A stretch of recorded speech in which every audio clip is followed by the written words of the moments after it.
My name's Roy, and I'm 25 years old. Since I moved out on my own, I've been very cautious. I lock all the doors, close all the windows, and make sure I have all the police and emergency numbers handy. People call me paranoid, but not everyone knows how dangerous it can be to give someone a chance to enter your home, because you don't know who you might meet. I learned this lesson the hard way 15 years ago.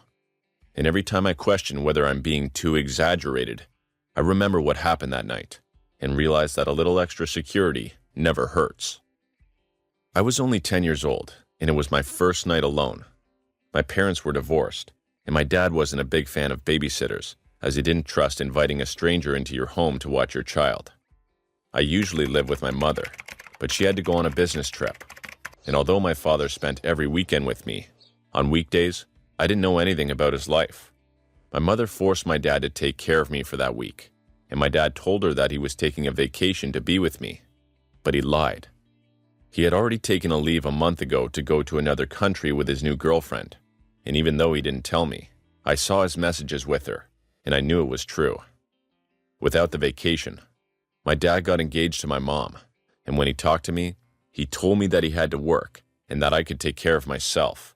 I was already old, and he knew that I was very responsible. He promised me not to say anything to my mom, and I agreed. I wanted to be alone too.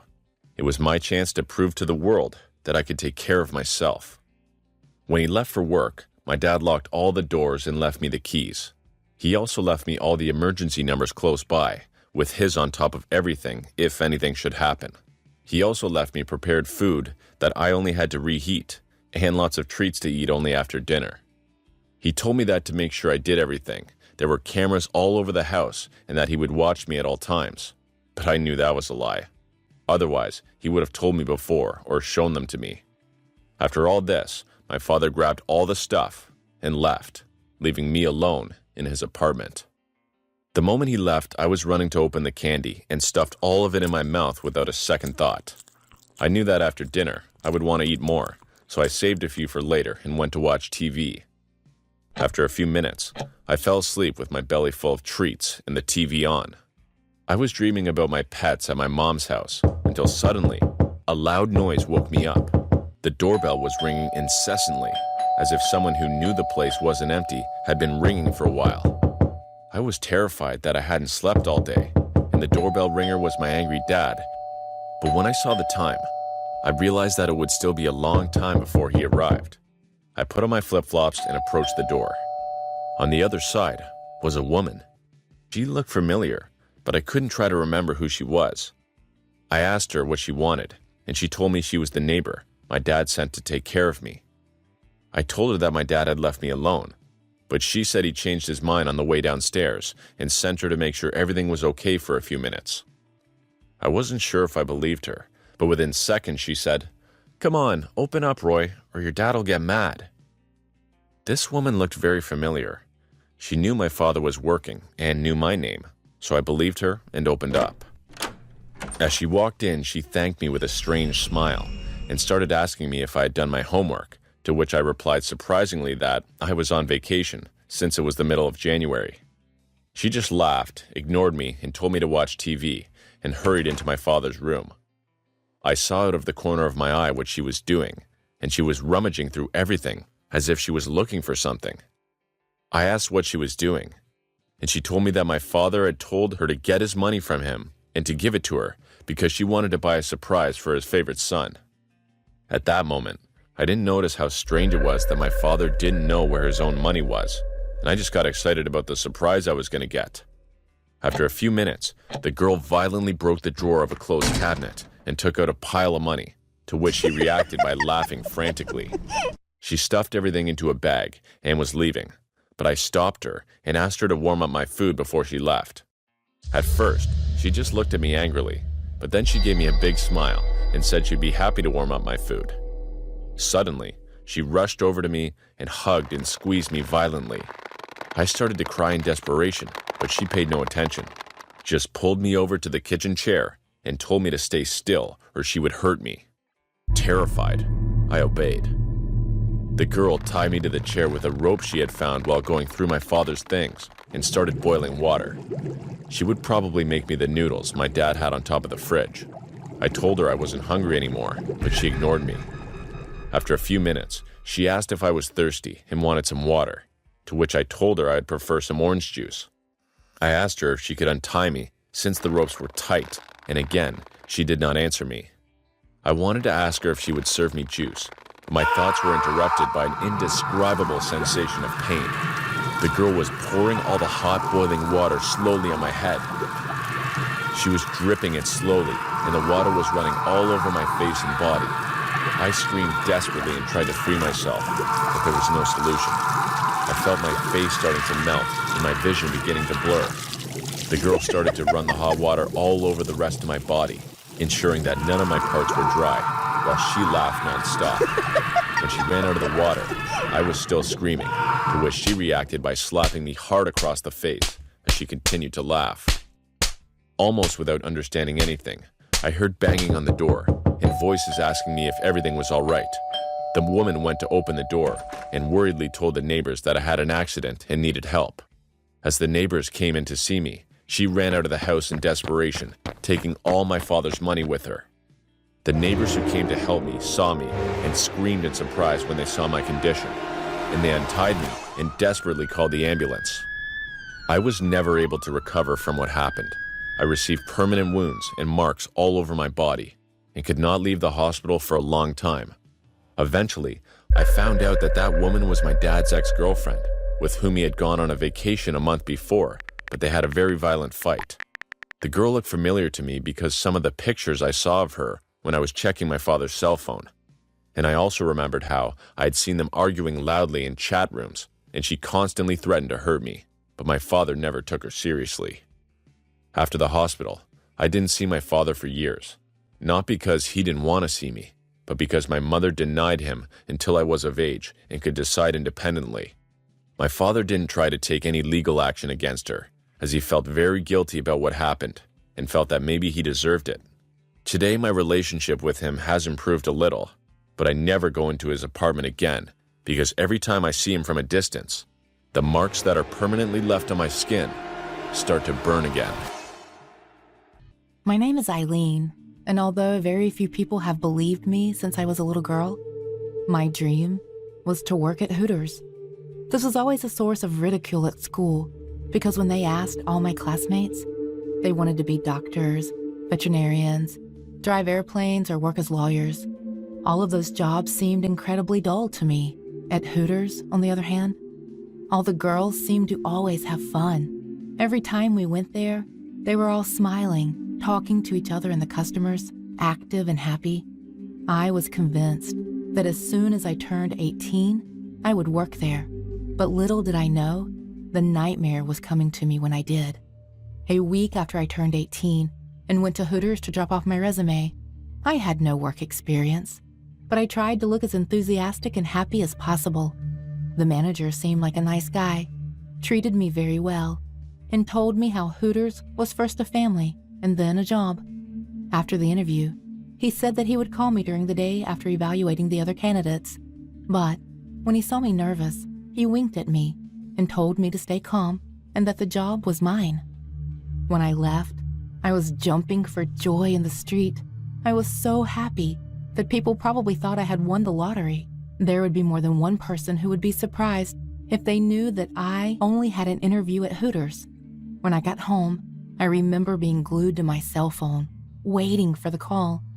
Luckily, I didn't have to wait that long, because a few hours later, I was already listening to the voice of the kind manager who had served me, telling me to come to try me the next day in the morning, before the store opened. I told my parents, almost crying from happiness. I knew that sooner or later, I would end up at Hooters, and luckily, it was sooner rather than later. That night, I could barely sleep. As soon as it was morning, I woke up sleep-deprived, took a long bath to relax, and after a huge breakfast that I refused to eat to look skinny, I went to Hooters. My father interrupted me and told me not to let anyone take advantage of me, to which I laughed at him and told him to calm down, as there is a lot of security and everyone who works at Hooters looks out for the health of their employees.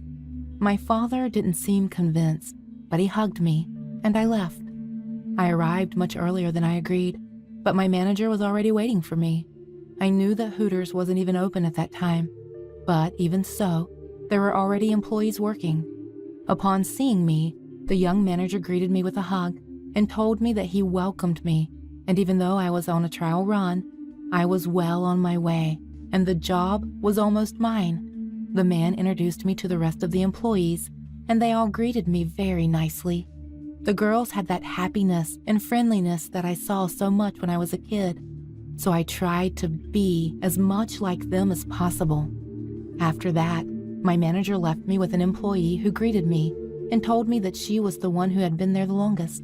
She showed me how to treat customers and all the strategies at Hooters to keep them ordering. At first, I was a little uncomfortable, but I was already 18 years old. I was aware of what Hooters was all about, and I went to work there willingly, knowing what I was going to find. After a few hours of training, the girl told me I was ready to serve some customers, so my manager sent me to my first table. The man was middle-aged and was with his friends, also his age. I went over to take his order, and the man spoke for everyone ordering a burger, fries, and beer. I admit that this man did not make me feel as good as I expected. I could feel him looking at me constantly, and I even received some sexual comments from him. But I put up with it and never wiped the smile off my face. When I returned to my manager, who was nearby listening to everything, he congratulated me and quickly sent me to another table since the man had just sat down. The man had a strange smell, like liquor. He asked me to sit with him, and I had no choice but to do so. As the man spoke to me, I could feel a strange, rotten breath coming out of his mouth as he came closer and closer to me. He tried to touch my leg, so I violently slapped his hand away and left the table.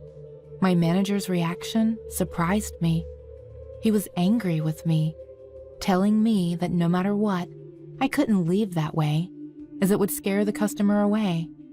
The manager made me go back to that table to apologize, while the man, with a big smile, accepted my apology as long as it didn't happen again. I was a little angry, but this was the job I had wanted for so long, so I was going to put up with whatever it took until I got used to it. I went back to serving this man, putting up with his rude comments and some leg rubbing. I wanted him to go away, but he not only took forever to eat, but he asked for small meals at a time. To make matters worse, the kitchen was taking forever, and the man wanted me exclusively for himself, which my manager forced me to accept by way of apology. While I was with him, the man received a call and ran out of the store to answer it.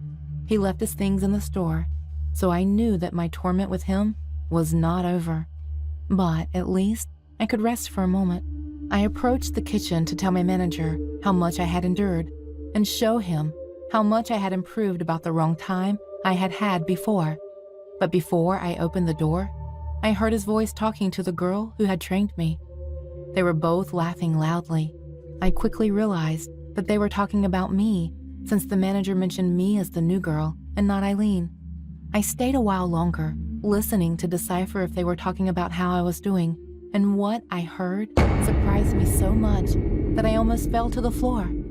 The man was saying that the idea of hiring new girls to put up with the worst clients had worked, that now his boss would be happy that we didn't write off any clients. They both laughed at me for putting up with as much as I put up with from that man, and revealed that after a few days, they planned to say that I mistreated the clients, fired me, and put another new girl in training. At that moment, I was furious, and I felt that this man had taken advantage of all my happiness and the desire I had to work with them, and had used me as no one else had ever done before. I came out of my hiding place dizzy and found the man again, shouting furiously at me from his table to go and serve him again. The man was calling me names and insulting me nonstop. I almost started to cry, but a sense of anger overcame my body and drove me to his table. As soon as I was next to him, I sat down, and he started talking to me in a low voice, telling me not to leave again, that as long as he was taking care of me, I was his property. The man began to run his hand down my leg, to which I responded by grabbing his knife and plunging it violently into his crotch. Blood spurted out, and the man stopped and began to run desperately around the room, clutching himself until he bumped into a table and fell. His desperate screams made my manager come out and ask what was going on. When I saw him, my first impulse was to throw the knife at him, but I missed, and it went inches from his throat. Still furious, I yelled at him to quit and left the premises. No one tried to stop me. People just approached the wounded man while my manager just froze and watched me go. A few minutes later, the police showed up at my house and took me away. I accepted and left without resistance. Luckily, the man survived my attack, and although he pressed charges, my parents had outstanding lawyers, and I spent very little time in prison. Shortly after that, I found out that the store had closed because of what had happened. When I got out of jail, I decided to go to medical school, and I also vowed never to set foot in a Hooters again. Everybody goes through tough breakups. It's inevitable and a necessary part of growing up. This is something my father always told me, as he offered consolation during my many heartbreaks in my adolescence. But remember, each heartbreak will draw you closer to the one, he'd say, emphasizing the last two words. I lived by these words, finding optimism in heartache and keeping my head high despite emotional despair. Eventually, after years of viewing broken relationships through rose-colored glasses, I met Stacy. For a few years in my 20s, I truly believed Stacy was the one. We met in college, dated for years, and fell in love. She checked all of the boxes. She was sweet, smart, kind, and most importantly, she loved me. But ultimately, it ended, though not like any of my previous relationships. Everything began to unravel 5 weeks ago. Emotionally, Stacy and I had been navigating rough waters. We both felt that the other had changed into an unrecognizable shell of their former self. We couldn't communicate, and our relationship deteriorated. I decided to call it. "We aren't working out," I said to her one Saturday afternoon while sitting in a booth at our local diner. Her eyes stared down at the table, glassy with tears. "I think we should end things now, while we're still on civil terms, rather than postpone it and hate each other." She continued to stare down for a few minutes. The tension in the booth grew. She finally looked up. 3 years, Johnny?" she said in a whisper. "I've given you 3 years for this?"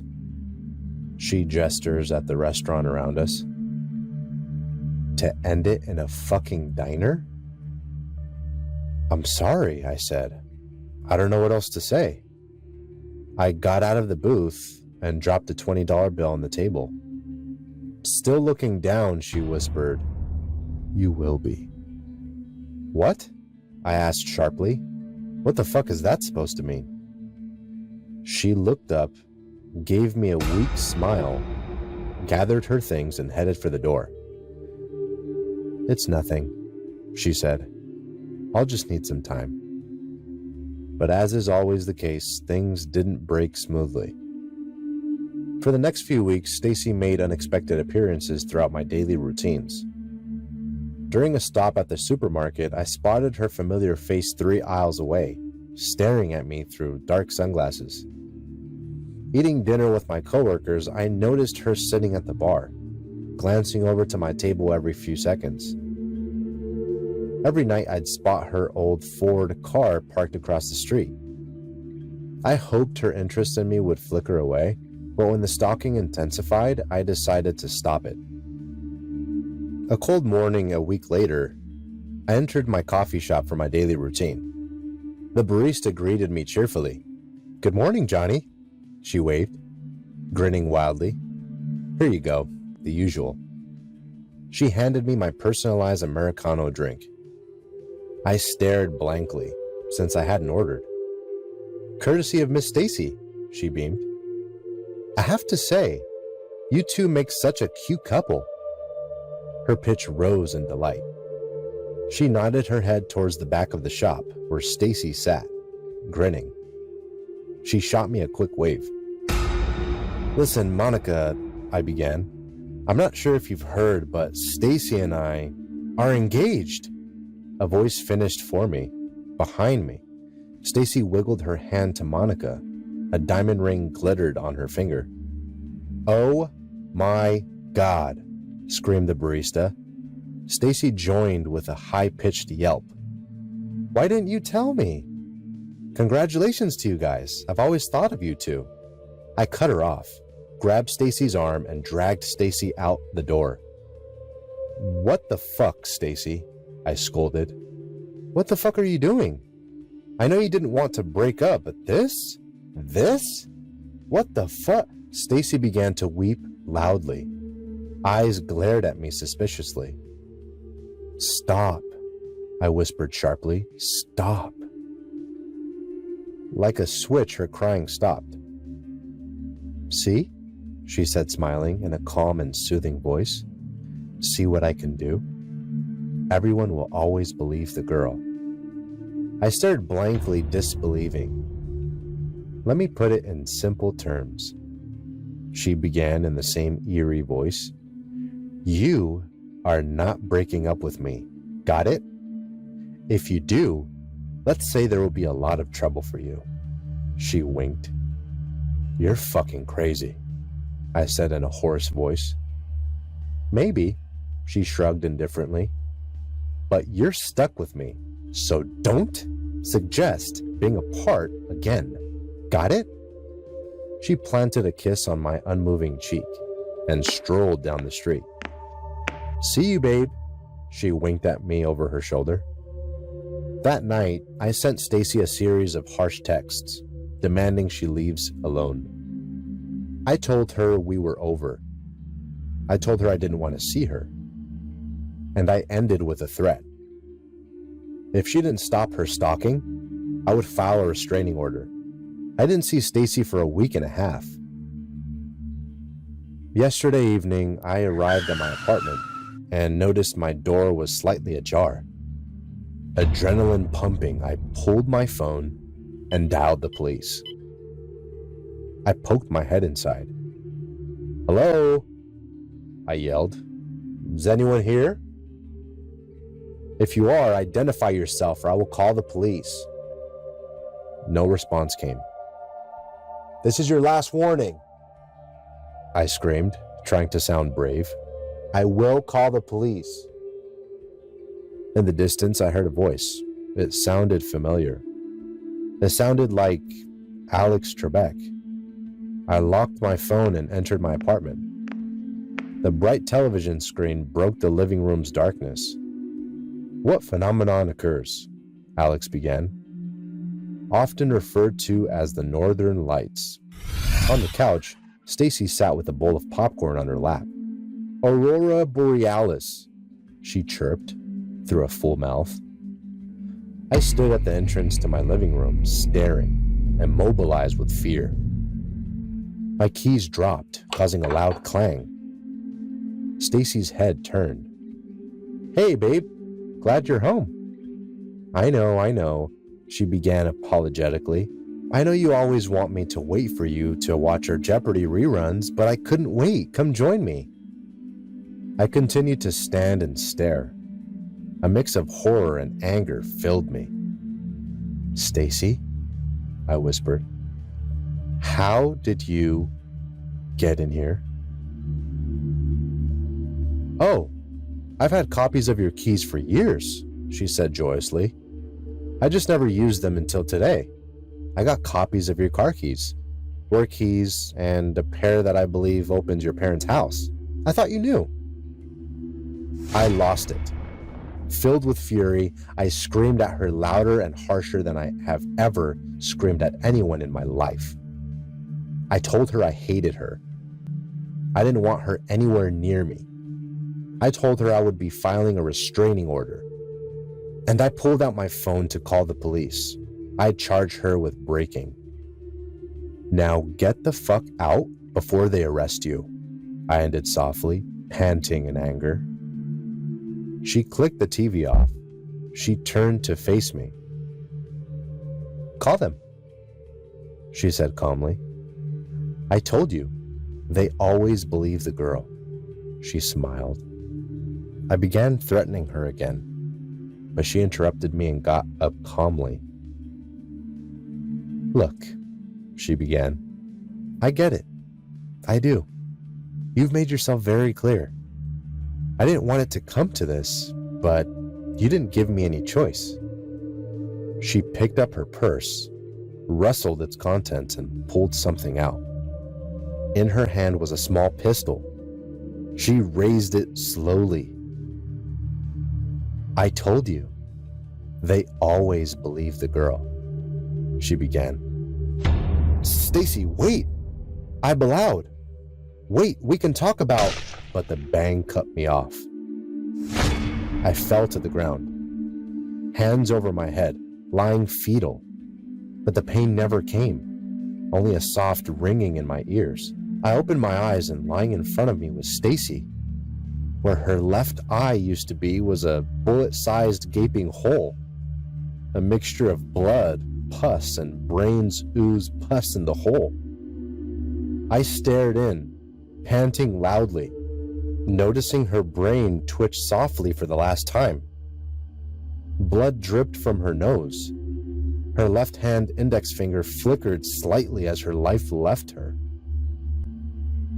The police arrived after my neighbor reported the gunshot. I was brought into the station where I detailed everything that had transpired the weeks before. However, everything went out the window when a detective came into the room, reporting the contents of Stacy's letter. Before leaving my apartment, Stacy left a handwritten note in her bedroom. It accused me of beating her, abusing her, and threatening to keep quiet about everything. She wrote that she was terrified that I would kill her in my rage. And she mentioned I kept firearms in my apartment. She ended her note by stating that if anyone found her note, it was probably too late. I had killed her already. I was placed under arrest and in a holding cell for the night. I am writing this hoping that someone believes me and sees what actually happened. But I'm afraid Stacy was right. They'll always believe the girl. What happened to me yesterday was the most horrifying experience I faced. I, as a person, who some people may consider as a workaholic, worked in 2 different jobs. I worked as a recruiter during the day and as a waitress at night. Due to the COVID-19 pandemic, I spent more time at my house as I was working remotely as a recruiter. The second job I have mentioned was a part-time job, so I was able to work and have some time to spare for myself. The only difficulty I was facing was the fact that I had to take a bus to the coffee shop I was working in. My shift would begin around 6 a.m., so it was not difficult to go there, but my shift would end at midnight. Thus, I would have to rush to the bus stop to return to my house. Even though I hated rushing to catch a bus, I liked my job. And I liked the fact that I would be outside even though it was midnight. Enjoying the chilling breeze of the night every night was therapeutic. Yesterday was just like the other days. I worked full-time as a recruiter at my house and went out when I finished my work. The coffee shop was not really crowded, and I spent most of the time chatting with my colleagues. As my shift ended, I quickly went to the bus stop. The bus stop was on a road that few cars or people would pass by. It could hardly be called a bus stop, as it was just an area with a bench and a sign. The metal bench was rusty, and the movement had graffiti on it. Considering that this bus stop was in an isolated location where only a few would wait, I could understand the dirtiness of it. I checked the time and realized that I had run faster than usual, as I was there 5 minutes earlier than I usually am. As I started to wait for the bus to arrive, I saw a shadowy figure walking towards the bus stop. When he passed under the flickering streetlight, I was able to take a good look at him. He had his hoodie on, and his hands were in his pockets. He seemed young. He had a slight humpback, and he was strolling. I began to feel goosebumps as he approached the bus stop. It was the first time I saw someone else would take the bus from there. Around that time was enough to scare me, and his posture was only making things worse. As he came to the bus stop, he sat on the bench. I walked a little bit further to avoid being too close to him. Another minute passed. He began to whistle this unnerving melody. He whistled the same melody over and over again. After whistling for a minute, he stopped. At first, I was relieved that he had stopped, but the silence started to bother me. I felt like it was the silence before the storm. After several seconds of torturous silence, the man got up. He stood there, still his hands in his pockets, opened his mouth, and started to let out a mournful wail. He looked at me as he made this sound, slowly lifting his hands and pointing toward me. I was petrified. A drop of cold sweat fell from my forehead to the ground. He raised his other arm towards me and started to speak. "The bus will not arrive." His low voice sent shivers down my spine. I was so scared that I could not move a single muscle. He started to approach slowly. The way he walked resembled a zombie. As he came right next to me, he began to observe me. Without touching me, he started to smell me. I can still remember the high-pitched, inhaling sound he made as he continued to smell me. "You are one of us now," he whispered, while I could do nothing but experience that terrorizing moment as he held my shoulders. Very quickly, my survival instincts kicked in, and I could move my muscles again. I pushed him as hard as I could. From the impact, he lost his balance and fell to the ground. Still making the horrible wailing sound, he grabbed my ankle. I panicked and kicked his head. My reaction made him angry as he tightened his grip. His fingernails stabbed my ankles as his grip got more forceful. I kicked for several times until he let go. He lay on the ground, holding his head while crying. "You betrayed us," he said with a disappointed voice. I heard the sound of the bus coming closer, and I turned around to see if it was coming. I could not have been much happier to catch a bus quickly, coming closer. "We shall see each other again," the man whispered. I turned around to see him, but when I turned around, I could not see anyone. The bus stopped before me, and with a calming whistling sound, its doors were open. As soon as I got on the bus, I started to speak with the driver and tell him what had happened. I could see the horror in his eyes as he said, "You have seen the night whisperer. People that live here hear the wailing sound of this creature, and some believe that it was coming from a ghost. It became an urban legend around here. So you are saying that the night whisperer was a man in a dark hoodie? I do not believe he was a man, dear.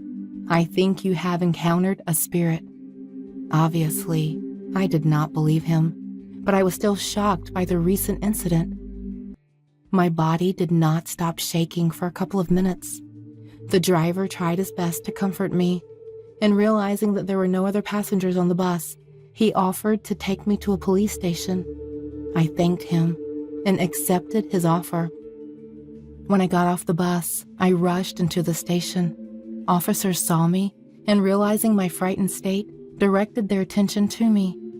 They listened as I told them about the night whisperer, including the folktales the driver told me. After listening to my story, they gave me a glass of water, and one of the officers began to speak. We started to receive complaints about the wailing sound around that area 2 months ago. At first, we did not focus on it as it seemed less important considering the other duties we had. But after a while, the complaints began to pile up, and we knew that we had to check it out. We tried our best to find the source of the sound, but we could not find it.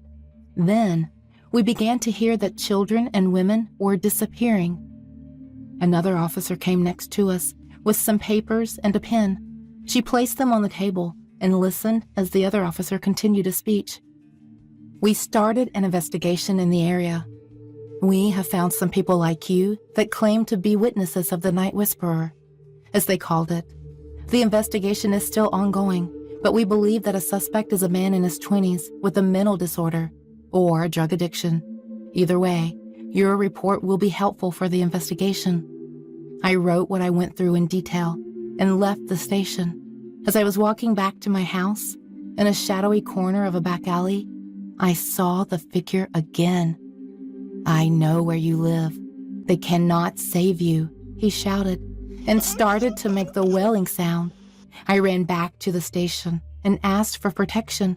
They told me that they could escort me to my place. They left me right in front of my house. As I went inside my house, I called my employer and told him that I wanted to quit my job as a waitress. Upon hearing what happened to me, he understandingly accepted my resignation. After that incident, I could not sleep nor go outside.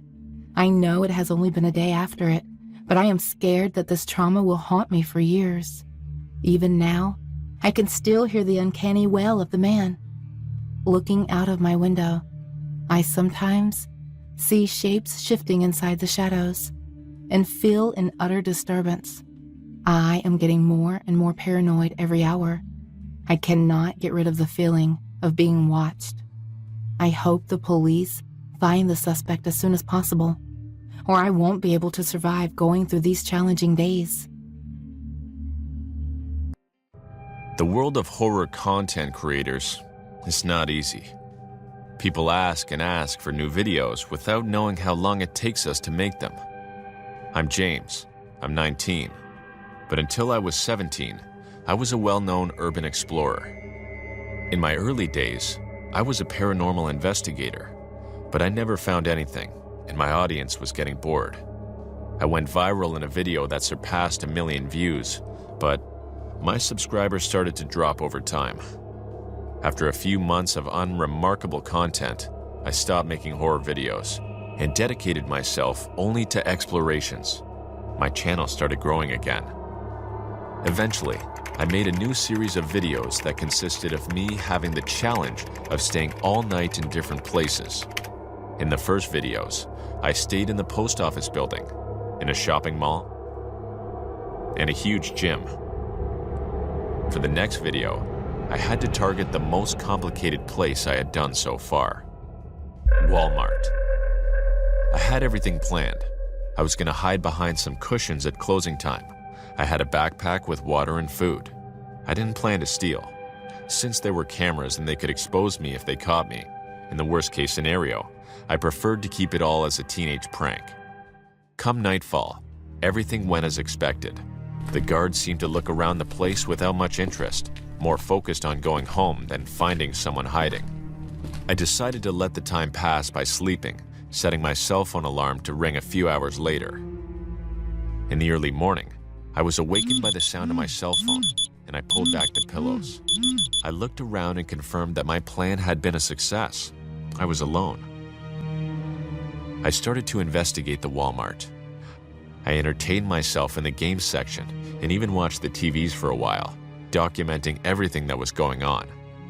At first, I thought this was going to be a complicated video to make, but it turned out to be the easiest one I had made so far. I was having a lot of fun exploring the place, but it all ended when I peeked into the food section and realized one thing: I wasn't alone. At first, I thought a guard had stayed longer without me knowing, but that person was dressed differently. The man was in a black t-shirt and short shorts, standing casually looking at the dairy prices. Upon noticing me, the man turned around, looking me straight in the eye, and started calling me like a dog, crouching down and whistling at me. As he slowly walked towards my position, I lowered the camera and stopped filming out of fear. I didn't know why, but this person didn't look like someone else making a challenge, or perhaps a homeless man. This person was someone who wanted to catch me and hurt me. As the man came closer and closer, My body, paralyzed with terror, managed to move back a few centimeters. Many people often question me and say that if they were me, they would have ran in desperation. But you'll never know how you'll react in such a situation until you're in there. As I stood there, I felt like an animal terrified of its natural predator. Standing there at 17 years old, thinking about how to escape, the face of evil slowly approached me. A few seconds later, which felt like minutes, he was already very close to me. Despite my fear, my body remembered how to react, and I ran away as far as I could from that man. Somehow, in just a few meters, I had him next to me again. His face was even worse than before. At least he was looking at me with curiosity. But since I ran, his face was only of happiness and malice. I thought about reasoning with him, but before I could speak, the man hit me very hard with his right hand, knocking me to the ground.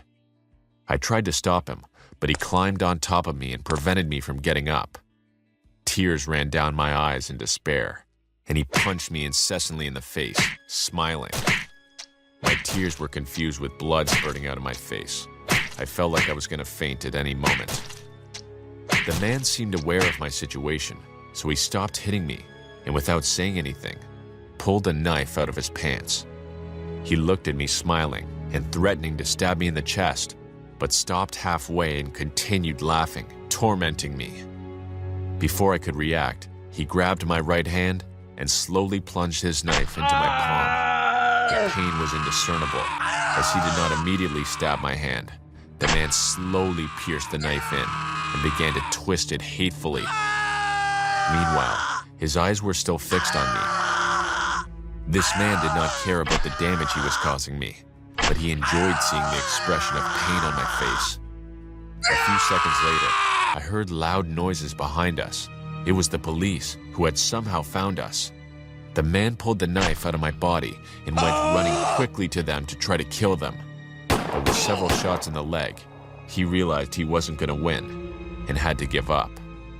At first, they didn't trust me either, but after seeing that I was just a kid with bruises on my face and a huge hole in my hand, they had no choice but to believe me.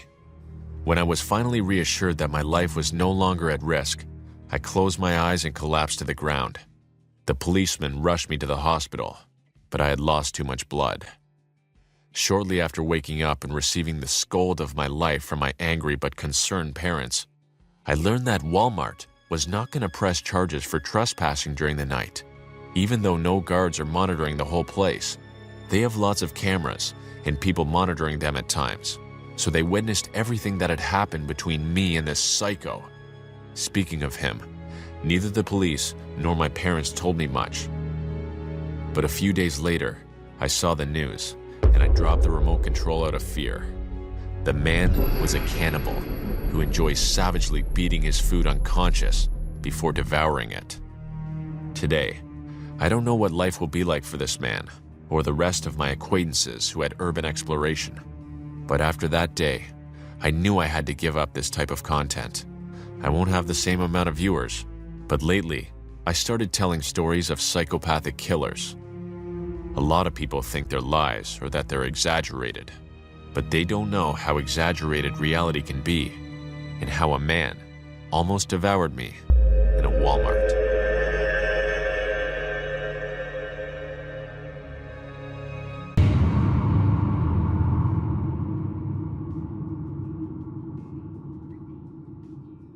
My name's Edward, and I turned 18 last month.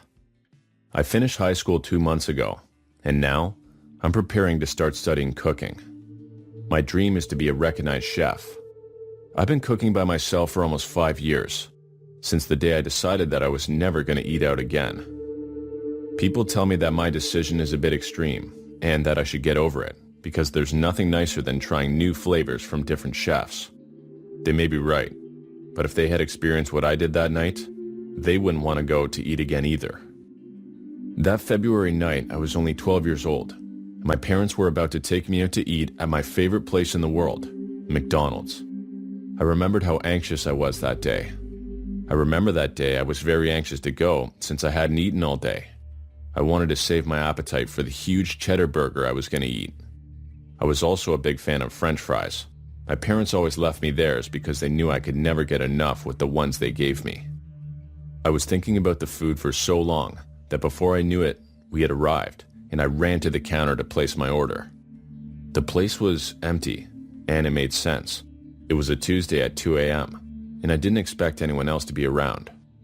Normally, kids my age are asleep, but since my parents were coming home from work late and usually stayed up late, it was convenient for them that I was awake at the same time they were. They hadn't even finished getting out of the car, and I was already in the driveway staring at the cashier, not holding back the urge to ask her for my combo. When she looked back at me, somewhat surprised, I noticed something about her that caught my attention. The girl was noticeably very dirty. Her uniform was full of stains. She had no makeup on, and her messy hair reached her face where she was biting at it. A few seconds later, my parents joined me and began to order. I was still hungry, I won't deny it, but I was distracted by the hateful face the girl was looking at me with. Had I done something wrong? Why was she looking at me like that? I decided not to pay any more attention to her and just ordered my food. My parents ordered a normal combo and a Coke. Unlike them, I didn't like it, so I ordered a 7-Up and a huge combo. My parents looked at me in surprise. They didn't understand how I ate so much without getting fat. A few seconds later, our order had arrived. I ran up to the cashier and saw that girl again. But something had changed. She was looking at me with a big smile on her face, as if she was happy to see me take the food. At that moment, I thought maybe I had misjudged her. She was just having a bad night, but she sure was a good person. My parents grabbed the trays, and when the girl told me to enjoy my food, I thanked her and smiled back. As I tasted the food, the urge to continue eating quickly disappeared. This was not because I was already satisfied. In fact, I was still hungry, but it was because the food tasted funny. The soda tasted a little bitter, and the hamburger tasted like metal. The fries were strangely slimy, and after a while, my hunger went away. I didn't want to say anything to my parents. They seemed to be enjoying their food, so I just went to the bathroom without telling them it was to throw up. After throwing up in the bathroom, I felt much better. I wasn't ready to keep eating, but I heard that 7-Up was good for the tummy, so I was going to keep drinking. As I came out of the bathroom, I heard a noise from a hallway. It was a lot of voices laughing, including the girl who had waited us. I don't know if it was because I was young or because I was curious to know what it was like to work in a McDonald's, so I decided to cross the aisle and sneak a peek in. Unlike the rest of the McDonald's, the kitchen looked very neglected, as if the cleaning shifts were only valid for what the general public sees. At the table, the food was loose. Pieces of bread and lettuce were scattered all over the place. Unpreserved hamburgers, tomatoes, and even silverware on the floor. I was surprised by the number of cockroaches I saw. I didn't want to focus on looking at the floor anymore because I knew that if I kept inspecting it, I would inevitably see a rat wandering around. I kept inspecting with my eyes without getting too close until I heard some voices and pulled back again. What I saw made me want to vomit all over again. Several employees stood together, blowing their noses into a cooked hamburger patty. One of them was spitting in the fries, and in the distance, another was pulling up his fly with an uncovered glass of soda. Seeing this made me dizzy. My eyesight became blurry, and I felt like I was going to vomit again for sure. This couldn't be happening. Surely it was a mistake. Surely it was my imagination. I ran stumbling over things to my table. My parents were very scared to see me, but I didn't pay attention to them. I just went to my food. I opened the drink, which was supposed to be transparent, and there I saw it. My soda had a slight yellow color. I began to try to understand in terror why it had that color, and as I remembered, I panicked. Not long ago, I'd seen how the employees were urinating in the drinks. Surely later they used the same glass to fill them with soda, and by putting the lid on, they prevented the smell or anyone from noticing the color. I began to vomit violently all over the place, while my parents held me and asked me what was wrong. The girl who waited on us ran up to me in a panic and asked me if I was okay. She saw me from a distance opening the soda and checking the food. She knew I had possibly discovered them and was terrified. The young woman put her hand on my back, but I slapped it away, and that's when I realized she had a band-aid on her finger, and she didn't have that before. I remembered the metal taste of the hamburger, and thought that it was the same taste I feel when I cut my finger and put it in my mouth. I recovered a bit to open the burger, and there it was. That condiment was not ketchup. It was much less thick and a stronger red. That was blood. Dizzy, I threw out all the fries, and they were still slimy. What could it be? Snot? Saliva? Suddenly, I started to feel dizzy, and from one moment to the next, everything went white. I stopped feeling my body as my vision faded. I saw myself falling towards the floor, and then nothing. I woke up many hours later in a hospital. My head was bandaged, and I was very dizzy. My parents told me that I lost consciousness and hit my head on the table when I fell. I was losing blood, and everyone was worried about me. But apparently, it was only a superficial blow. Despite that, I still remembered perfectly everything that happened, and I told my parents. At first, they didn't believe me. Apparently, their food was fine. But after convincing them, they knew I wasn't lying, trusted me, and sued the McDonald's. After the money and many years, my parents ended up losing the lawsuit. There was no proof other than the word of a 14-year-old boy who told the story after a hard blow to the head. My parents could do nothing against the ruthless lawyers of a company as big as this one. We may not have won the lawsuit, and those employees may have gotten away with it, but I learned my lesson. From that day on, I was never going to let some stranger cook for me again. I may have caught the McDonald's employees, but who knows how many times I will have eaten something with a stranger's blood in it.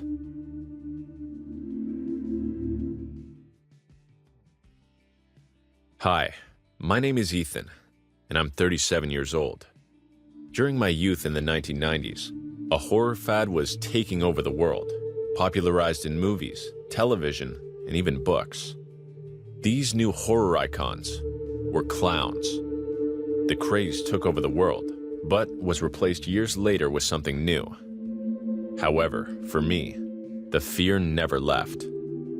That chilly night in October left a deeply rooted phobia towards clowns that still lives with me to this day. During the 1990s, my dad and I developed a weekly tradition. It started when I was 8 years old and ended that dreaded day in October. Every Saturday morning, he would take me to McDonald's for our father-son weekend breakfast ritual. Without avail, we'd be sitting in our usual booth at 8 a.m. sharp every Saturday morning. It was like clockwork. But one morning, when I was 10, something was slightly different. That morning I did the usual. I got out of the car and pulled the entrance to the door, causing a sharp ding chime. The familiar aroma of fresh hash browns and syrup greeted me. I ran to our booth to wait while my dad ordered our food. But I noticed something different. In the lobby stood a tall and brightly colored clown. He wore a large yellow suit with exposed striped socks and a long-sleeved shirt. His hair and nose were as red as the stripes on his socks. His face was as white as the snow, creating a strong contrast.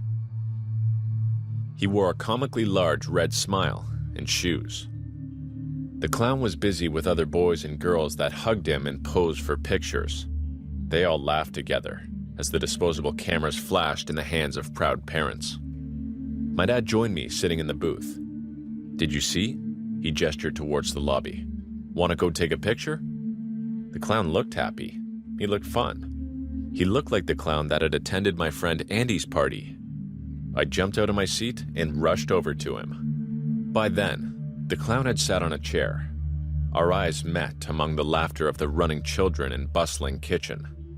"Hello, little boy," he said in a rambunctious, goofy voice. "Would you like to take a picture?" He waved his yellow-gloved hand. "Can I, Dad?" I asked anxiously. He nodded. I ran to the clown. He patted his lap twice. Hold on," said my dad. "Let me go find the camera." The bell chimed as he exited. I sat on the clown's lap. "My name's Ronald," he said joyously. "Ronald McDonald. What's your name?" I sat in silence, conflicted by my instruction to not talk to strangers and to not be rude to your elders. He didn't insist. He stared forward, grinning his crimson smile.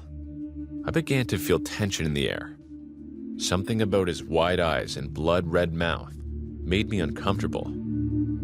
For 20 seconds, we sat together until his neck began to crane forward, bringing his mouth close to my ear. "I'm going to fucking kill you, Ethan," he whispered in my ear. The goofy tone was gone, replaced by a deep and raspy snarl. My 10-year-old brain didn't comprehend what had been said. I knew one of those words was a bad word that I wasn't allowed to say. But to kill me? Was this a joke? I hadn't told him my name. How did he know I was Ethan? A familiar ding announced my dad's arrival, and seconds later, a flash illuminated my nervous smile. "Okay, bye," I said anxiously. He stared at me and walked away, blank smile and wide-eyed. By that evening, any discomfort about the interaction had washed off me. I ran up my stairs after dinner to play some video games before bed. At 10 p.m., just as I was getting into bed, a click came through my window. I ignored it. A second one came. I approached the window, and just then, the third rock came and hit the glass. I stared down. He was there. On my front lawn, that clown that called himself Ronald stood. He waved his yellow wave with one hand and curled his index finger on his other hand, gesturing me to come down. "Do you want to play, Ethan?" he snarled. The shock of his voice made me fall back on the ground, but when I got up and looked out, he was gone. The following week, I entered my classroom, and my stomach plummeted when I saw him standing next to Mr. Scott in front of the class. They discussed that Ronald was visiting to raise awareness for a certain charity. He smiled and talked in his goofy voice. I found it odd he was alone in attendance, but pushed the thought away. On my way out of class, he stared me down and waved. "Bye, Ethan." That weekend, my family went to dinner at McDonald's. Driving into the parking lot, I began to get nervous. I was anxious, but to my relief, Ronald was nowhere to be seen. We sat in our usual booth as the tension began to ease up inside me. Just as our food was being served, I jumped from my seat and headed to the bathroom to wash my hands. I scrubbed, rinsed, and I dried my hands, my stomach aching in hunger, when something hit my shoe. I recoiled in fear. It was a roll of toilet paper. It had slid from under a stall. A voice came from inside the stall. "Excuse me, do you think I can get some help?" The voice sounded like an elderly man. "My TP ran away," he chuckled. I slowly kicked the toilet paper closer to the stall when a hand grabbed my ankle from the open space under the stall. I writhed in pain, the nails digging deep in my skin. The hand pulled me towards the stall, causing my shin to break against the bottom of the wooden stall, sending splinters everywhere. My body fell with the pain, flat on the ground, and I began to be pulled underneath the bottom of the stall. It was Ronald. He crouched in the stall, makeup smeared with blood, and pulled me in. "I told you I would fucking kill you," he growled. My screams of agony coming to a halt, I looked down at my shin that had struck the wood and saw the bottom of the leg bent perpendicular to the rest of it. The clown pulled out a knife and struck me in the arm, somehow making the unbearable pain worse. Just then, the bathroom door burst open as I heard my dad screaming my name. But everything began to go dark. The last image I saw was the clown raise the knife and strike my other arm. I let the darkness take me away. I awoke hours later in the hospital. I had 2 broken bones and multiple stab wounds. I had lost a lot of blood, but I was told I'd make a full recovery. Ronald McDonald was actually a man named Rick Dillard. He was an escaped prisoner and registered sex offender. He had been living in hiding, coming out only in full costume and makeup to hide the face that had been plastered all over the news. Upon his arrest, police found pictures of other children in his apartment, his next targets. I looked at death in the face and somehow managed to escape. I was lucky to have gotten out alive with nothing more than a phobia to clowns, 2 stab wounds on my arms, and an aversion towards McDonald's. To this day, despite being 37 years old and the diminished popularization of clowns around the world, fear and panic strikes deep at the sight of that restaurant and its mascot. My name is Nadia, and I am 27 years old. I have 2 university degrees and I'm doing well in my job. I'm working all year round, so when vacations come, I immediately go to the mountains to rest. My friends sometimes tell me to go to the beach, but I tell them that the sand and the sun are not my things. None of this is true, but I never dared tell them what was really going on. Every time I think of the beach, horrible images invade my thoughts. Memories of a terrifying night when, just because I was in the wrong place at the wrong time, I almost didn't survive to remember it. I was only 13 years old and on vacation with my father. He and my mom were separated, so I had to divide my time to be with both of them. I had just come from a mini vacation with my mom, and now I had to spend a few days at my dad's beach house. The first few days went by fast. I was distracted by meeting people and going out to eat in the evenings, so the vacation was going by fast. Everything changed one Tuesday night. That day was usually the day that the beaches were less visited. I was returning from an evening dinner with my father, and we decided to walk along the beach. This was usually not recommended, as the beach can be very unsafe in the dark. But my father, who had been coming to this house since his childhood, assured me that nothing would happen to us. The night was coming along well. The darkness did not scare me, and seeing the beach in the dark and silence was a new experience that made me feel very good. I got a little ahead of my dad and ran along the beach until some lights caught my attention. There were a bunch of men in white robes in front of me. Some of them were holding candle lanterns, while others were together carrying a large bundle. It didn't take me more than a few seconds to realize what was inside that bundle. It was a human body. I couldn't see the human form, but the size was that of an adult, and I could see the blood dripping from the black bag. My first reaction was to run crying. But before I could do anything, my father was already looking at the same scene as me, except that he was not hiding. As soon as he saw the image, fear took hold of my father. He gave a muffled scream and ran away without looking in my direction. The hooded men turned around and saw him. Some came closer to where I was, still without seeing me. But as soon as they could see my father's back, they seemed to be satisfied, so they went back to where they were and continued on their way. Although I was scared too, I managed to keep my composure and stay calm enough to slip away without making any noise. When I arrived at the beach house, he was already packing all his things in desperation, immediately asking me to do the same. I went to my room to put all of my stuff away. Luckily, I brought very little luggage, so I was done pretty quickly. I heard a strange noise coming from outside, so I left my bags under the bed and peeked out the window.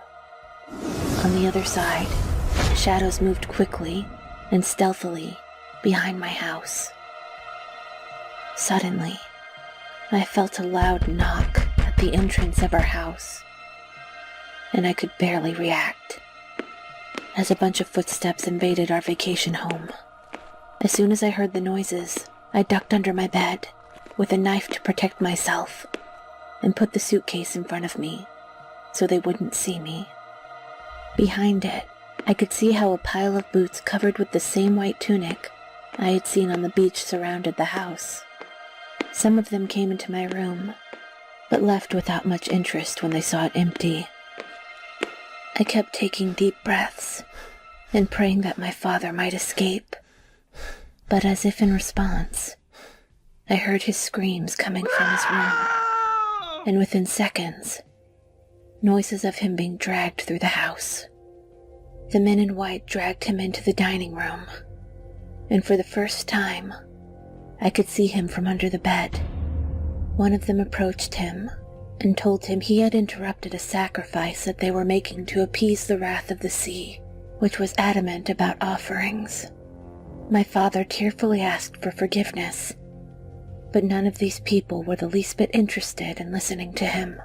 While some of them held him by his arms and legs on the dining room floor, the one who spoke approached him with a knife and drew some symbols on his belly with a pen.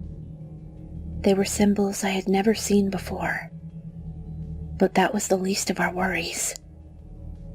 The man threw the pen to the side of the house, and another one of the hooded men carefully picked it up and put it away. The man who was talking and drawing was clearly the leader. The leader then began to rub the knife across the patterns on my father's body, marking him while ignoring his screams. Suddenly, he tightened his grip on the knife and cut open his stomach. He was still alive, so in complete panic, I could see not only the knife being plunged into him, but all his guts being pulled out and stuffed into black bags. His screams of pain choked as he lost consciousness. These men did not care whether he was alive or not. They simply removed his organs with precision, very violently and quickly, but with surgical precision. You could tell that they had already done it several times and had practice, not to mention that they were completely desensitized to human life. After they finished, they simply gathered up all their bags and left, while others stayed behind to clean up any traces of blood or anything that might incapacitate them. After several minutes, the last men were leaving. I didn't know how to react. I had witnessed everything that had happened to my father, and somehow, they hadn't detected me. The men had already left, so I threw the suitcase and prepared to leave. But the footsteps continued, and a man came rushing into my room after hearing the noise I made. By the time he came in, I had already hidden again, but he knew something was wrong. This person ran my suitcase and saw me. He tried to reach for me with his hands as I went backwards, and after a few seconds, he managed to grab my leg. When he pulled me back, I used the knife I kept with me, and with my eyes closed, I stabbed him in the eyes. Instead of running, I pressed the knife into his face and made sure it went in as far as possible. When I was sure he was dead, I ran out of the house with my cell phone and called my mom, who thought everything I told her was a lie. After coming to look for me and calling the police, they found no trace of my father, but they knew who the culprits were. As their leader had said, the murderers were part of a clan that was dedicated to making sacrifices for the sea. They could never find them, as they always performed their rituals at a random place and time. After that, I went back to my mother and decided to never go to the beach again, even if I went to one far away. I would feel that those people would be there, looking for me to finish their work. Before I tell you my story, I'd like to introduce myself. I'm Jonah, and I'm currently 19. The story I'm about to tell you happened to me when I was 11 years old. As the only child of a wealthy family, I used to be very noisy and spoiled. My father would go on business trips every month and stay in other countries for days. He was a hard-working man, but his ambitions caused me to spend my childhood fatherless. However, my mother was always there for me, and being rich helped us a lot. Although I lived a life that a child could only dream of, everything changed when I was 11. We began to receive news and letters from different banks that would describe how much debt we were in. Didn't take long to realize that my father's company was bankrupt. Everything happened so fast. In a couple of months, our family became poor. My father, instead of being around us, decided to divorce my mother and flee the country as soon as possible. Thus, we were left behind with no money. But the terrorizing event that I'll tell you about now happened after all this chaos we faced. My mother started to work so that she could provide food and shelter for me. We moved to a tiny and dirty flat with one room in it. The neighborhood was not trustworthy, to say the very least. I could always hear people crying, shouting, and beating each other in the streets. Every night, I would wake up with loud sounds of guns being fired off. I hated living there.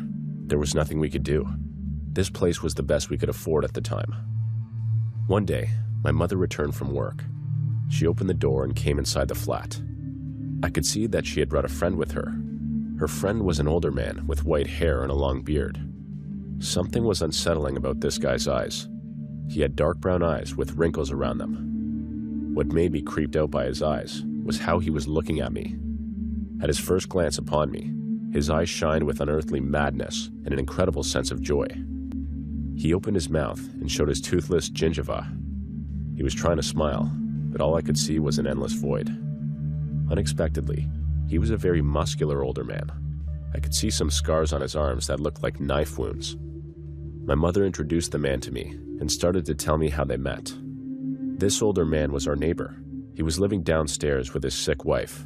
This older man was my mother's hero, as she told me several times. Around a couple of minutes, I was introduced to this man. When my mother was on her way home from work, a couple of teenage thugs from the neighborhood had tried to mug her. She told me that the older man had come running to rescue her. He saved my mother, which is why she invited him to our flat. After hearing this story, my prejudices toward the older man replaced themselves with a sense of gratefulness and admiration. We started to talk. At first, he seemed a bit weird, but after a while, we began to enjoy the conversation. There was laughter and joy. He sat with us for 3 hours, and as he was about to leave, he hugged me. His grip was way too strong, and his breath smelled like garbage. As he was hugging me, he said, "Oh, you're such a good child that I just want to take you to my house and caress your hair for hours." His strange sentence creeped me out, but my mother took it as an act of affection. He wished us a good night and glanced at me one more time before he left. After he left, I went to bed and started to sleep around 3 a.m. I woke up because of a troubling and familiar smell. At first, I didn't understand why the smell was so familiar, but when I opened my eyes, I realized that the smell was the older man's breath. I saw his face right on mine. He was leaning over me with an open mouth. The room was dim because of the moonlight shining through the window, and that dimness allowed me to see the red veins in this man's terrifying eyes. He grinned as he looked at my frightened face, and a drop of saliva fell from his mouth onto my cheek. He whispered very quietly, "Don't worry, Tim. Your daddy will always protect you." It freaked me out. I remember everything going dark after seeing that horrible scene. I fainted, and when I regained consciousness, it was already the afternoon. I searched the house to find out if the older man was hiding somewhere, but I couldn't see him or my mother at the flat. That time was around 2 p.m., so I figured my mother was just at work. It was probably just a nightmare, I thought, and I continued hanging out inside the flat as if nothing happened. When the night fell upon our wretched neighborhood, I heard a fright that had started on the street. I peeked from the window, and I saw my mother lying on the ground while the older man was frightening 2 young people. I rushed outside, screaming and crying, "Mother, you all right? Mother!" The old man fought off the youngsters and told them to help me carry my mother inside our flat. Still shaken by the nightmare I saw, I hesitated to trust him, but I realized it was the most logical thing I could do in that situation. We carried my mother inside, and the man told me that she was not badly injured. I thanked him as he tried to wake my mother. After several attempts, he gave up. Realizing that she would not wake up, I started to get worried. My worries grew bigger as I saw the man smiling and looking at me as if I was a prize he wanted to have. "Tim, your daddy missed you. Your mama is ill. Do you want to see her and hug her?" he said as he approached me. "My name's not Tim. Stop calling me that," I shouted as I grabbed the chair next to me. My arms shook because the chair was heavier than I thought. He laughed and said, "You would not hurt your daddy, would you? Put the chair down, Timmy, and let me take you to our house. Your mother missed you." As he came closer, I hit him as hard as I could. His voice changed, and I could sense his anger. "Timothy, you will listen to your father.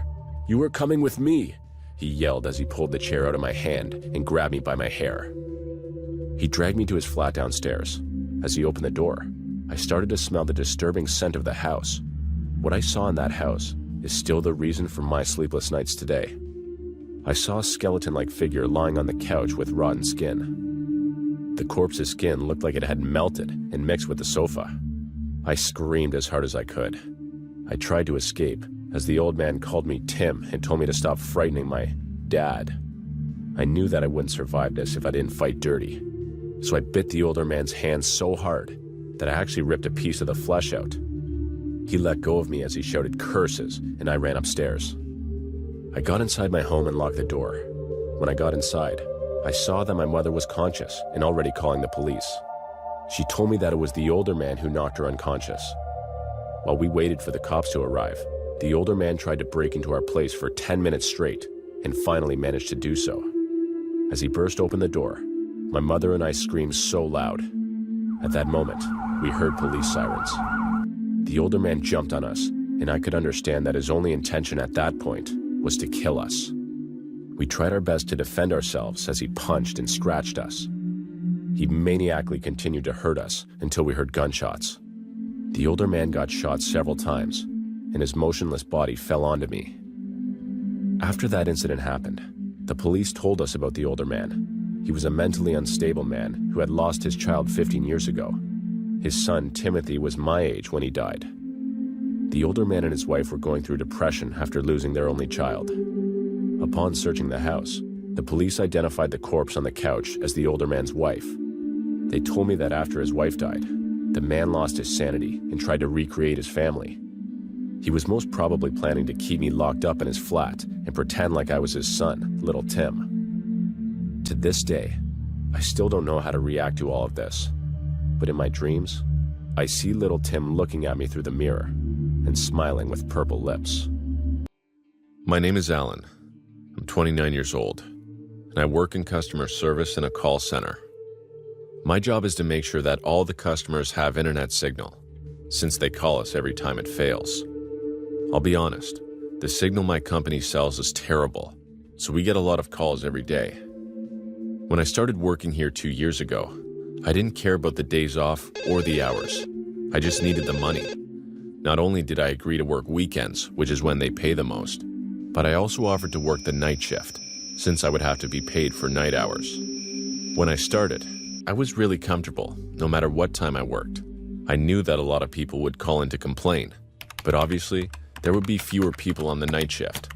Also, many calls on the night shift during the weekend were just prank calls from bored teenagers, or others who maybe had one too many beers and forgot to turn on the internet or their cell phone. All in all, I was having a good time.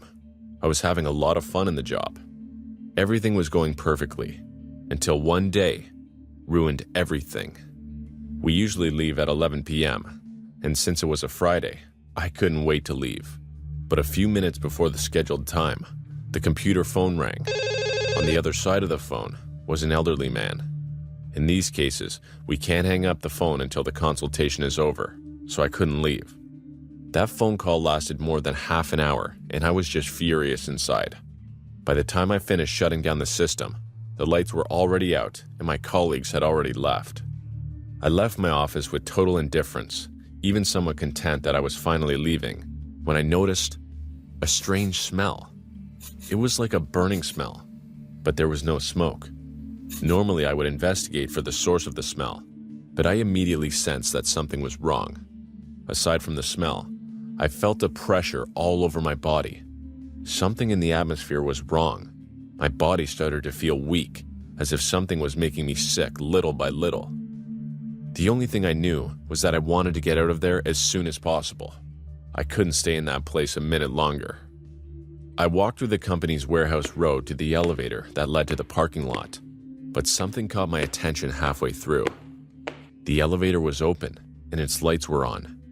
I thought that surely someone had called it and suddenly opted for the stairs, but this idea quickly disappeared as I approached a little closer. A strange figure inside the elevator peered out of the corner, just staring at me. The man could not hide his whole body, but still, he did not give up and watched me as if I did not see him. He was naked and clearly had some mental deficiency, so I made the safest decision and headed for the warehouse's employee's office. I wasn't sure if there was any of them left, but they usually stay a few minutes longer, and I needed someone to accompany me to the parking lot. But halfway through, a light caught my attention. The smell that was making me sick before became much stronger. Even though I was scared of that man in the elevator, at no time could I stop thinking the atmosphere was becoming more and more oppressive. It was like being trapped inside a nightmare that was consuming me second by second. My whole body was screaming for me to immediately get away from that source of light. But I really had nowhere to go. And to be honest, my brain rejected those unjustified sensations that my body was feeling, just to understand what was making me feel so bad. As I looked out, I could see about 10 people, 3 of whom I recognized as warehouse employees. They were dressed very exaggeratedly and were dancing and laughing in front of the decapitated head of a chicken. At the side, 2 men were naked with drawings all over their bodies. They stared at each other, touching their faces and imitating their movements as if they were different sides of the same mirror.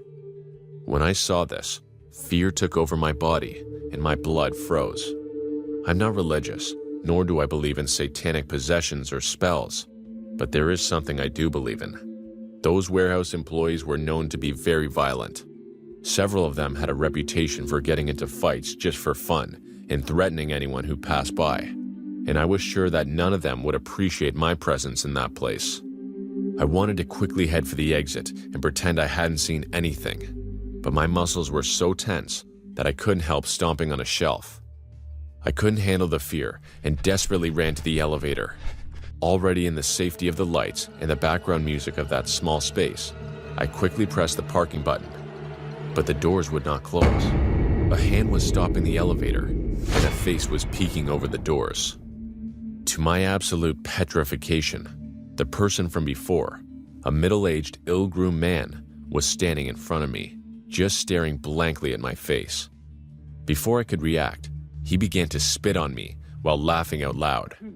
My only reaction was to curl up on the floor and scream my lungs out. I felt pain in all my articulations, and my eyes hurt from pressing them so hard. I was at the mercy of whatever happened to me. Suddenly, the laughter abruptly stopped and changed to screams, while the maniac began to kick the side of the elevator full of hatred and violence. In an act of bravery, I jumped for the button that closed the door. As the doors closed and my attacker walked away in boredom, I could see in the distance 2 eyes that I could not distinguish staring at my position. I couldn't make out who it was, but by the light from the elevator, the person certainly saw me. Was it one of the strangers or a member of the warehouse? If it was one of the latter, would they have recognized me? All these questions flooded my thoughts. I just ran to my car and accelerated. After that, nothing was the same. Every workday, I could see the warehouse guys constantly peering through the big window that overlooked our office. I can swear that they watched me much more than the rest of my colleagues, and that sooner or later, they were going to do something to me. But I admit that I was paranoid, and that maybe they didn't pay more attention to me than the rest. Maybe they even always looked at us like that. A few days later, I started to pack my bags to move and never come back. But I realized a message on my doorstep that froze my body. The message said that if I ever left that job, me and my whole family would disappear. Those few words were enough to scare me to death. I decided it was too dangerous to leave. I didn't know what these people were capable of, so I just asked to move to the morning shift. At first, I thought this would make them angry, but when I didn't receive any other messages, I thought not. To this day, I still wonder why they didn't let me leave. I guess maybe they wanted to keep me around to control me, or maybe they have some plan to hurt me when the time is right. The only thing I know is that the best thing I can do is to stay quiet and not talk about this with anyone, as I don't know if a friendly partner I can tell is really one of them in hiding. I am Kelly, a 21-year-old woman who used to be a content creator on OnlyFans. I would like to share a dark memory of mine with you. This happened about 3 months ago. I, as an OnlyFans user, used to share my pictures that would appeal to those who would appreciate the beauty of a naked body. 3 months ago, I was mostly sharing these kinds of pictures and sometimes videos of me on the platform. The profit I was gaining was decent enough for me to keep on posting the kind of content that I would post, but with a desire to earn more, I started to meet with my fans. The ones that supported me the most financially could spend more to spend a night with me. Of course, as a person who was aware of the dangers of such meetings, I decided to contact a friend of mine. His name was Nick, and he was a very muscular guy who was trained in different martial arts. Before I started to go to these meetings, I made a deal with this friend of mine. Whenever I went to one of my supporters' houses, I would spend 2 hours, and after 2 hours, I would call Nick. If he could not hear from me, he would assume the worst and arrive at the address that I gave him. He was my personal bodyguard, as you can understand. As part of our deal, I would pay 20% of my profit to him. 3 months ago, I received another invitation from one of my OnlyFans supporters. I started a chat with the guy. His name was Robert. He did not seem like the chatty type. He was more into sending pictures of his genitalia. At first, I was not sure to meet him, so I did not respond to his messages. But another text that came from him revealed something marvelous: his financial status. He sent a picture of his bank account, and the amount of money he had in that account was insane. "I can pay you more than you can ever imagine," he texted. The next text was his address. I was charmed to see a fan of mine was so eager to see me. That is why I accepted his offer.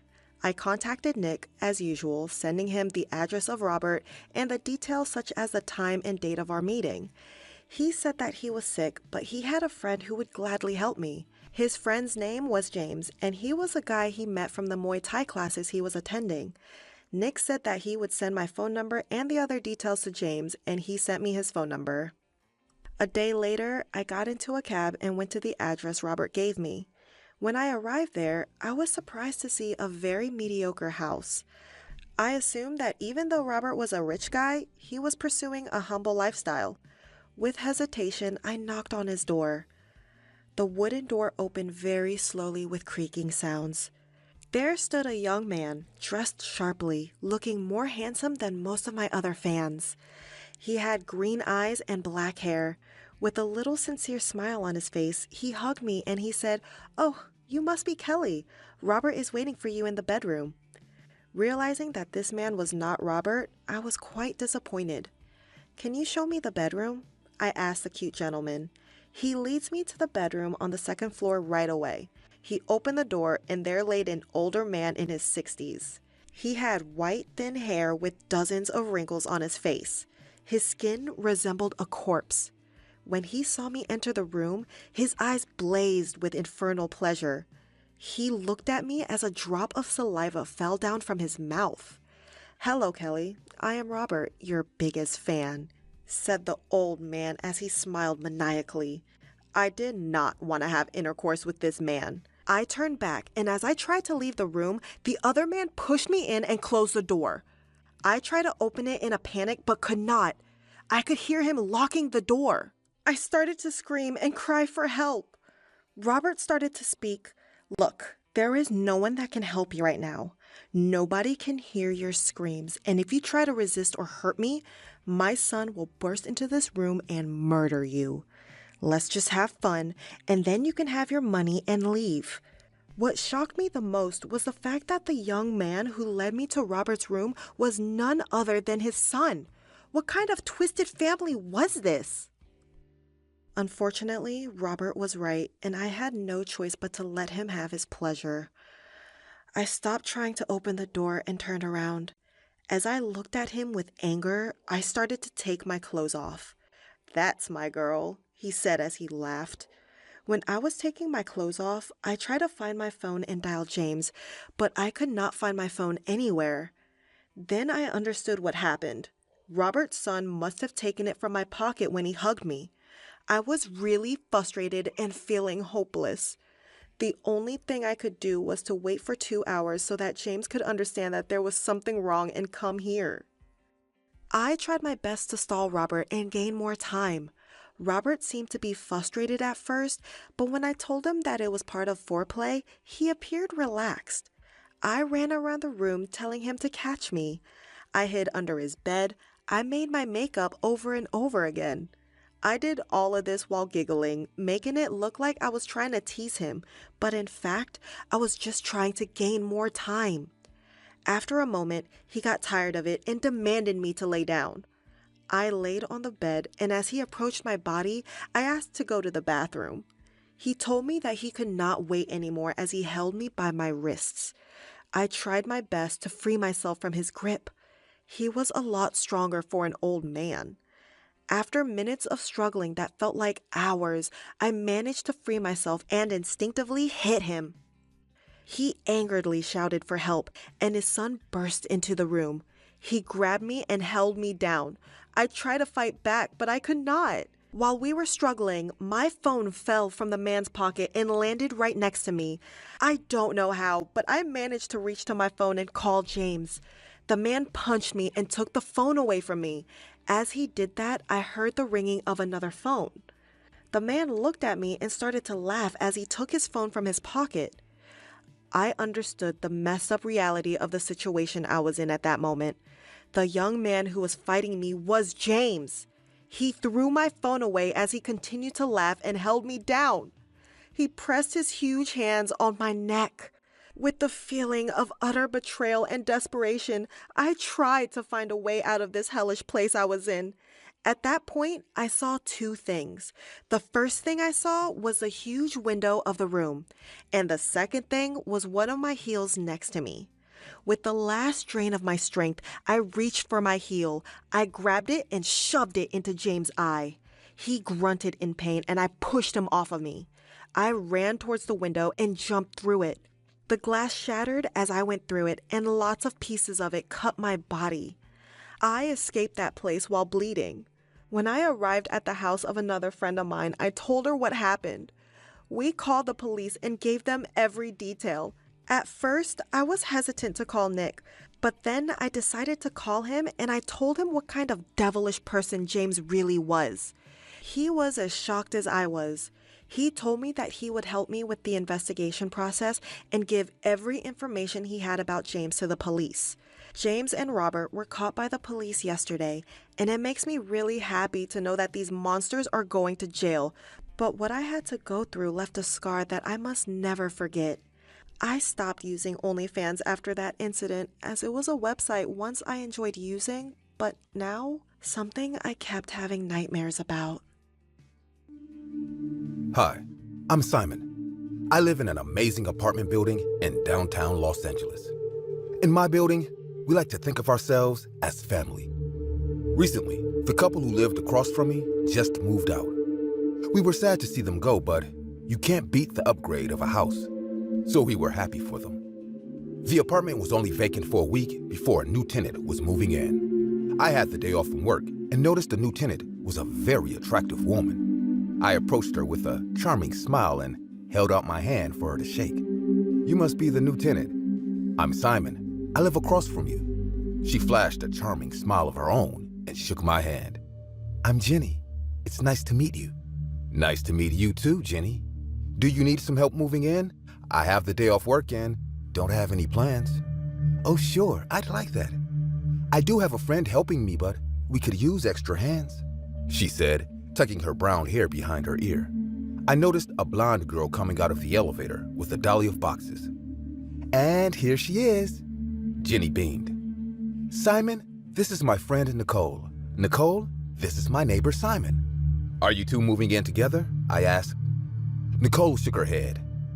"Oh, God, no. Jenny and I learned that we can't live together. That's why she's moving here." "I see. Sometimes it just doesn't work out with some people." I shrugged. "All the same, I'm offering to lend a hand." "Sure," Nicole smiled. "Great," I said, and helped them move in some heavy boxes. A few other tenants I know well pitched in and helped.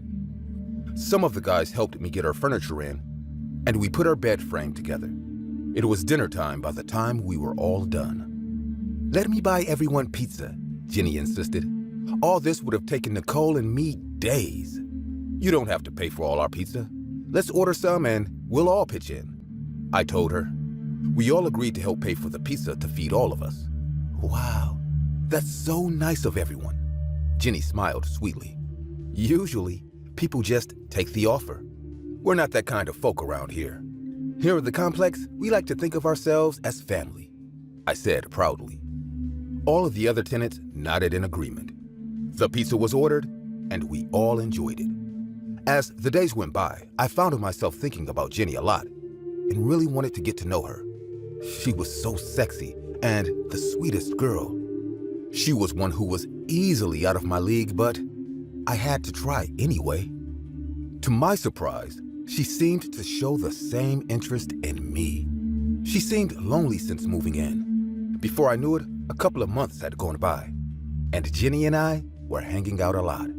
I noticed Nicole hadn't really come around since she helped her move in. Jenny didn't really have any guests either. Other than myself, she didn't really bother with getting to know the others around here. We were all okay with it, as she was clearly an introvert in a building of extroverted people.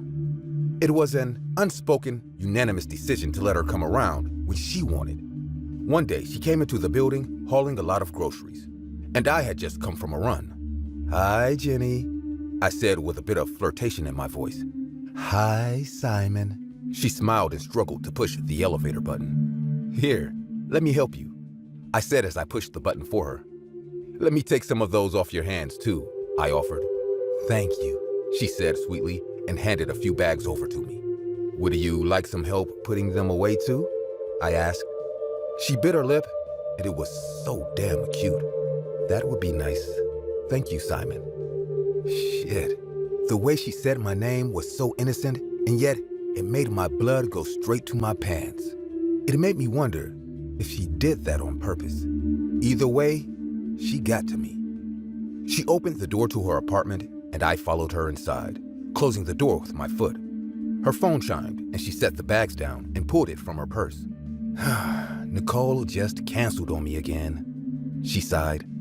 I frowned a bit, watching her. Canceled? I've been trying to cook dinner for her as an apology. She keeps canceling on me. Jenny frowned. It's none of my business, so you don't have to answer, but what are you apologizing for? I asked. We just had a fight after I moved in. I said some terrible things. We all say things out of anger that we shouldn't. I know, but Nicole is my best friend of 6 years, and I just wanted to say I'm sorry. I guess she's not ready to forgive me. I didn't know what to say or how to comfort her. Well, since you helped me inside, can I cook dinner for you? She asked, batting her lashes ever so slightly. How about I help you cook and we can both enjoy the fruits of the labor? I grinned. She laughed, and I felt my pants tighten. Do you even know how to cook? I'm no Gordon Ramsay, but I can put something in a pan and make it edible. I chuckled. So, you'll be on cheese grating and onion chopping duty. She winked. One of these days I'll cook for you and you can see I'm not so bad. But since it's your place and your dinner, your wish is my command. I winked. We made enchiladas that night and enjoyed some wine with our dinner. I must have had enough to give me the courage to kiss her while we sat on the couch chatting. She kissed me back and crawled on my lap. We sat there, making out, and I let her know that I wanted her. Next thing I knew, we were in the bedroom, and I had the best sex of my life.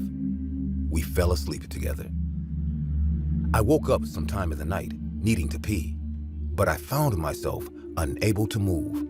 I blinked to clear my vision and found myself bound to the bedposts and my legs tied together. Jenny wasn't anywhere on the bed. I struggled against my restraints, and Jenny came in the room with a cleaver. Jenny, what are you doing? I asked, trying to hide the fear in my voice. She said nothing, but opened the closet door. She pulled a bunch of thick plastic off something, the kind of heavy-duty plastic they pack mattresses in. An awful smell hit me, and I looked in horror as I saw her friend Nicole's lifeless body. Her face looked bludgeoned, and her limbs were all dislocated. I don't know how to make her forgive me, Jenny said as she brushed the hair from Nicole's face tenderly. Jenny, she can't because she's dead. No, she's not, Jenny yelled and looked at me with piercing eyes. I just put her in a deep sleep. What are you going to do with me? I asked, trying to sound more curious than frightened. I'm going to put you in a deep sleep so you can be with her. I know she wanted you. I saw the way she looked at you on move-in day. I like you, Simon, but I did a bad thing to my friend, and now I owe her, Jenny said as she stood up and walked to the bed with the cleaver. I fought against my restraints. Jenny, you don't have to do this. I can help you. I hollered in protest, but she ignored me as she straddled me. I writhed beneath her trying to get her off me, but due to my restraints, she only bounced on top of me. She went to strike me, but I managed to bounce her enough that she missed my throat, and by some stroke of luck, she cut one of my hands loose. I shoved her off me as hard as I could, and she fell on the floor. The cleaver was stuck into the bedpost, and I grabbed it, using it to free my other hand. She came at me, and I waved it at her. She backed off, and I managed to get on my knees, and I grabbed her and banged it against the dresser and knocked her out. Police came, and it turned out Jenny and Nicole were best friends. But there was something wrong with Jenny. Nicole told her to move out, or she would put her in a hospital. The Complex family remains strong, but we don't get close with newcomers anymore. Hey, I am Stacy. Today was my very first day of university in a new city. I was very excited and at the same time a bit nervous as I was about to stay away from my family for the prime time. I settled myself in the hostel room and straightforwardly went to my university. The vibe of the university was phenomenal. I had already made 2 friends from my class, Rose and Stella. It was all good until I noticed a guy looking at me. I recalled that he was even present at the bus stop in the morning. It was very unusual. A few minutes later, he entered the classroom and sat beside me. I decided to ignore him so that he would stop gawking at me.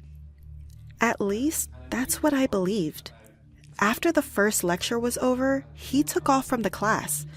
I won't lie, I was relaxed. The entire day was exhausting. It was about 6:30 in the evening, and I was waiting for the bus to come to reach the hostel on time.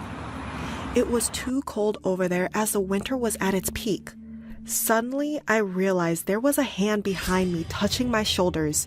I immediately turned back, and I saw him. He was standing so close to me that I could feel his smell. He scented as he had not taken a bath in years. Deep, dark circles with messy hairs surrounding his eyes. I immediately stepped back and asked him, "What do you want?" He said he was just trying to protect me from this harsh, cold climate. I said, "Thanks, I could take care of myself, so don't worry." His eyes turned red the moment I said this, and I won't lie, chills went down my spine. But unexpectedly, he began to smile and said, "Of course, you could take care of yourself, but the world is too dark. Just be careful." And started coming close to me, but fortunately, the bus arrived precisely at that moment and ran towards the bus. I was eased the minute I entered the bus. After entering my hostel room, I locked it carefully and went to bed. I immediately fell asleep as I was too exhausted. I suddenly woke up at around 1 o'clock in the night. My throat was dry, so I got up and switched on the light to drink water on the table. As soon as I picked up the bottle, my senses flew. I could not believe what I saw. I saw the man in my window looking at me with his hungry eyes from outside of the window. That bottle fell out of my hand, and I wanted to shout very loudly, but I could not cry. It seemed that I had frozen. I worked with great courage and started calling. My shouting caused a stir. That man started trying to break the glass in my window after seeing me screaming. The moment he broke the glass, the police arrived. He tried to escape but wasn't successful. A few days after, the police called me. I learned he was a serial killer and rapist who had already killed 3 girls before me in different cities. It's been a while since then, but still, I get nightmares about that creepy guy. Hi, this is Alex Carson. I'm 45 years old now, and I live with my father, Adam. A horrible incident took place when I was only 27 years old. I started working at a company as an accountant.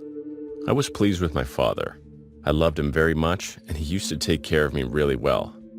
But for a few years, he started drinking more and more alcohol, and due to his drinking, he got divorced from my mother. She left us. Many years passed after the divorce. I used to go to the office with my friend Ryan, who was the same age as me. He was my best friend. We used to leave for the office on the same bus every day. We used to come home from the office every day at 10 at night. Ryan said, "Come on, Alex, let's go. It's our stop. We gotta get off." "Yeah, man, I'm coming. I know, we're late today. Anyways." My work was going well, but after some time, a horrible incident was going to happen to me, which I had not ever imagined. So one night, when I was returning home, sitting on the bus, I saw a girl. She had boarded the bus at the next stop. She was staring at me continuously. That day, Ryan took off from the office. I looked at the girl and smiled, but the girl didn't give any reaction. She was just silent, kept staring at me. Suddenly, her eyes turned completely pale. When I went towards her to check out, the girl pulled down the window and jumped out from the bus. No, somebody help that girl. The crazy thing was that I was screaming for help so loudly, but no one sitting on the bus was taking this matter seriously. Nobody was even saying anything. I reported the incident to the police, but I didn't have a picture of the girl, so the police also didn't get any clues in the matter. After that incident, I was disturbed. Ryan said, "Dude, you maybe had a bad dream, just a long day at work. I wouldn't worry about it anymore, man. Just stay cool." From that day onwards, I was having the strangest dreams. In my dream, I saw a man that brutally killed many people with a knife. I had a lot of office work, and that's why I couldn't concentrate much on any of my work. Similarly, when I returned from the office, a hazardous accident happened to me. A man was sitting in the bus's front seat. He had boarded the bus at the same stop where the girl had boarded. The man looked very creepy and strange. After a while, the man got up and started looking at me strangely. I thought maybe he knew me, but there was nothing like that. Suddenly, the color of his body turned blue and pale. He started breathing heavily. At that time, my body was completely loose, and I was not in a condition to say anything. I was numb and frozen. I saw that the body parts of the man were chopped by themselves, and they fell on the floor of the bus. There was blood everywhere. He fainted. Ryan said, "Hey, what happened, Alex? Open your eyes. You've been lying on this bus for a long time. Dude, it's 9 a.m. the next day. The boss is gonna kill us." "Oh, did you see that? That man?" "Who? The entire bus is empty. There's no one else here except for us two. What happened to you, man? I think you need to see a psychiatrist. I think you're just a little disturbed because of your father, man." "What the hell are you saying, Ryan?" I thought maybe he was right, but even after meeting a psychiatrist, there was no effect. Since my mother left my dad, he continued to drink more and more, due to which he couldn't come to the house sometimes. Sometimes he'd be gone for several days. He even left his job. My dad said, "Son, you don't know its value. It relaxes our mind. I need it. Just go to work." One day after that strange incident, me and my friends jumped on the bus. The next stop was about to come. This is that same stop where the girl and that unknown man got on the bus, and again, I started to get scared. I thought that maybe this time, something crazy might not happen, and that it was finally over. This time, 4 people got onto the bus. They were all friends. They were talking to each other and seemed very happy. Thank God it was all normal. But after a while, their expressions changed. Their eyes turned completely red. They all started moving towards Ryan. Ryan was just sitting there reading a magazine. I yelled, "Ryan, stop reading! Can't you see them?"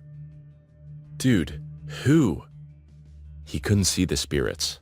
Yes, I realized now they were spirits. All the spirits were visible only to me, but I didn't know the reason why I could see them. Suddenly, all 4 spirits entered Ryan's body. They went through his mouth, and it looked like smoke was going inside his mouth. I was creeped out.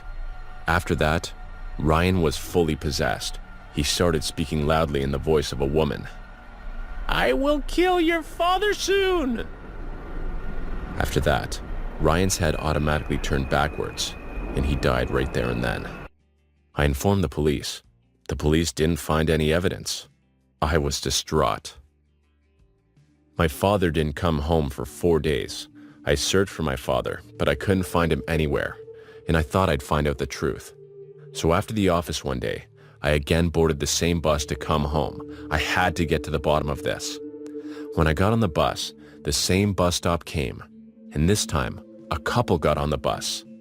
They seemed regular, happy, but I wasn't falling for this stuff again. Soon their attitude changed, and they both came towards me. The couple started grabbing my hand. I was in a lot of pain. I started screaming. By the grace of God, the second the bus stop came, my father got on the bus. "Dad, help!" Later, I realized that this was no ordinary bus. The passengers sitting in it were also no ordinary people. My father said, "You guys ruined my life, but didn't ruin my son's life. Since when do you guys come into my dreams and scare me? But now you do this to my son? You guys took my life. I'm begging you, son." Listen, this is what happened. There was a friend of mine. He was the bus driver. I used to get very jealous of him because he was delighted in life. And me, I was so sad. I mixed sedation in his drink one day. Because of that drug, he and all the passengers sitting in the bus had an accident and died on the spot. All these souls still haunt me to this day. It's why I can't stop drinking. Suddenly, all the spirits surrounded my father.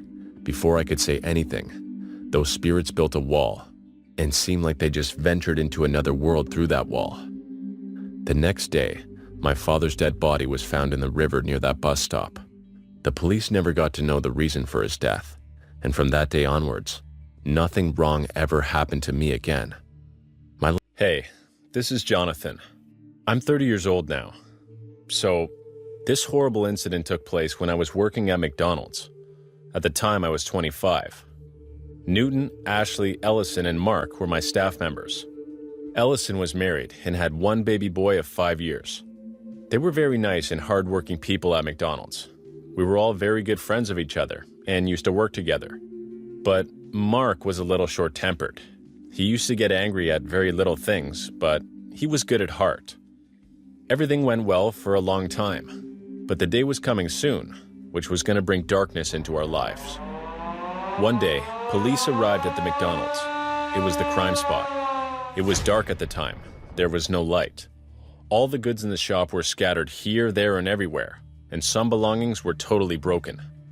On seeing it, it seemed to be just a case of a typical robbery. But it was not a case of looting. It was more sinister than that. "Come on, soldiers, go ahead." On moving forward, they found me unconscious. And there was Ellison's dead body in the freezer. Someone had brutally killed her. Firstly murdered and strangled her, and choked later. They found Ashley in the bathroom. She was lying there in very bad condition. She was about to die. Her throat was bleeding profusely because the murderer had stabbed him in the throat with a fork several times. She wasn't dead, but she was not able to speak or say anything. She was bleeding profusely from her mouth also. The murderer had shown no mercy at all before killing these two. Mark was also lying unconscious there. He was also hit very hard on the head and had a cut on his chest. He was bleeding also. We were taken to the hospital. I was completely blown away knowing the truth about this horrible incident. I had no idea who would have done all that. Police officer Andrew called me to the police station for interrogation. Ashley and Mark did not regain consciousness because their situation was critical. So I was in the police station. Andrew said, "Do you remember anything about what happened that night?" "No, sir. I didn't see his face."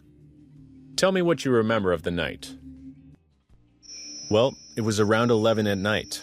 At the time, someone cut off the light at McDonald's, and it became dark everywhere. I heard a very loud noise coming from the bathroom, and it was Ashley's. I was worried and turned on the torch and headed towards the bathroom.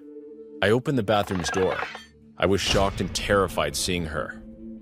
Ashley was screaming and suffering in pain. Help, Anthony! Oh my God, Ashley, don't worry. Before I could save her, someone hit me so hard on the head with 2 big glass bottles. I was bleeding and started screaming, and I ran in the same condition to save my life in another room. I was lucky that day that you came on time. Otherwise, I would not have survived, sir.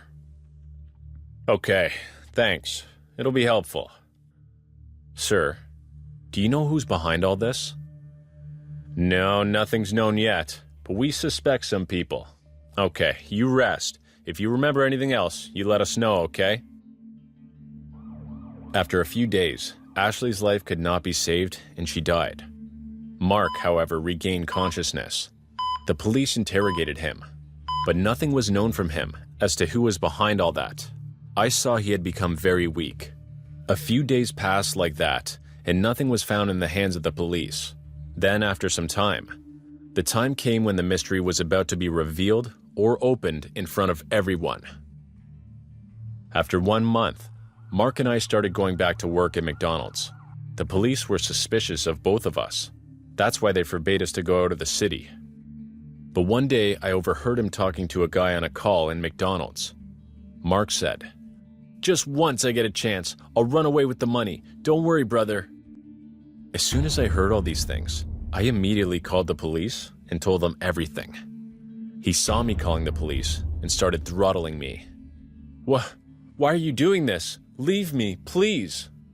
Mark said, "You will tell everything to the police? Huh?"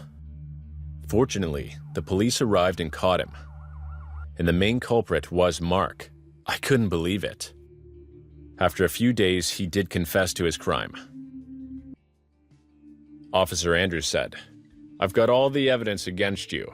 We know you loved Ellison. Many people have seen you and her together, so you tell me the whole thing from the start." Mark said, Yes, I did all that. I wanted to be a very rich man since I was a child, but I never could. That's why I did all this, to fulfill the purpose.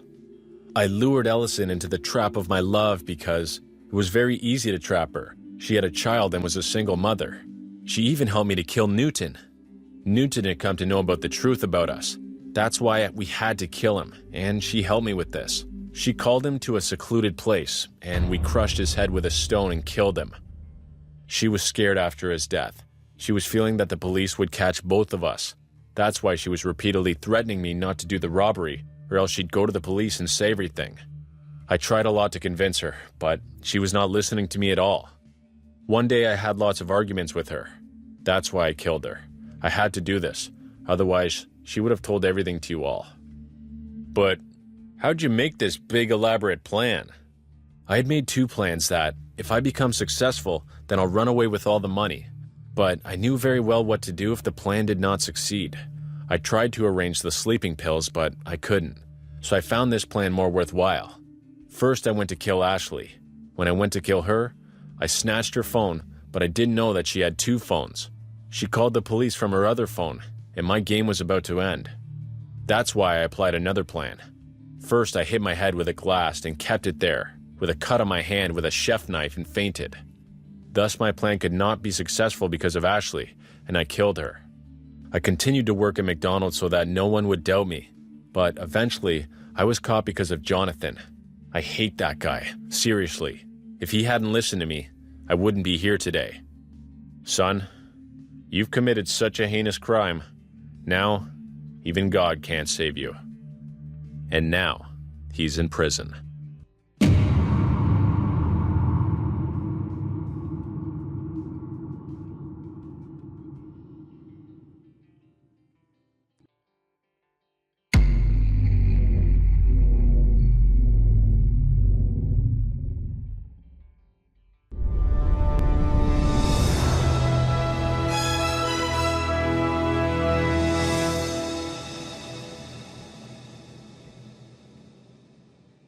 God, I hate business trips.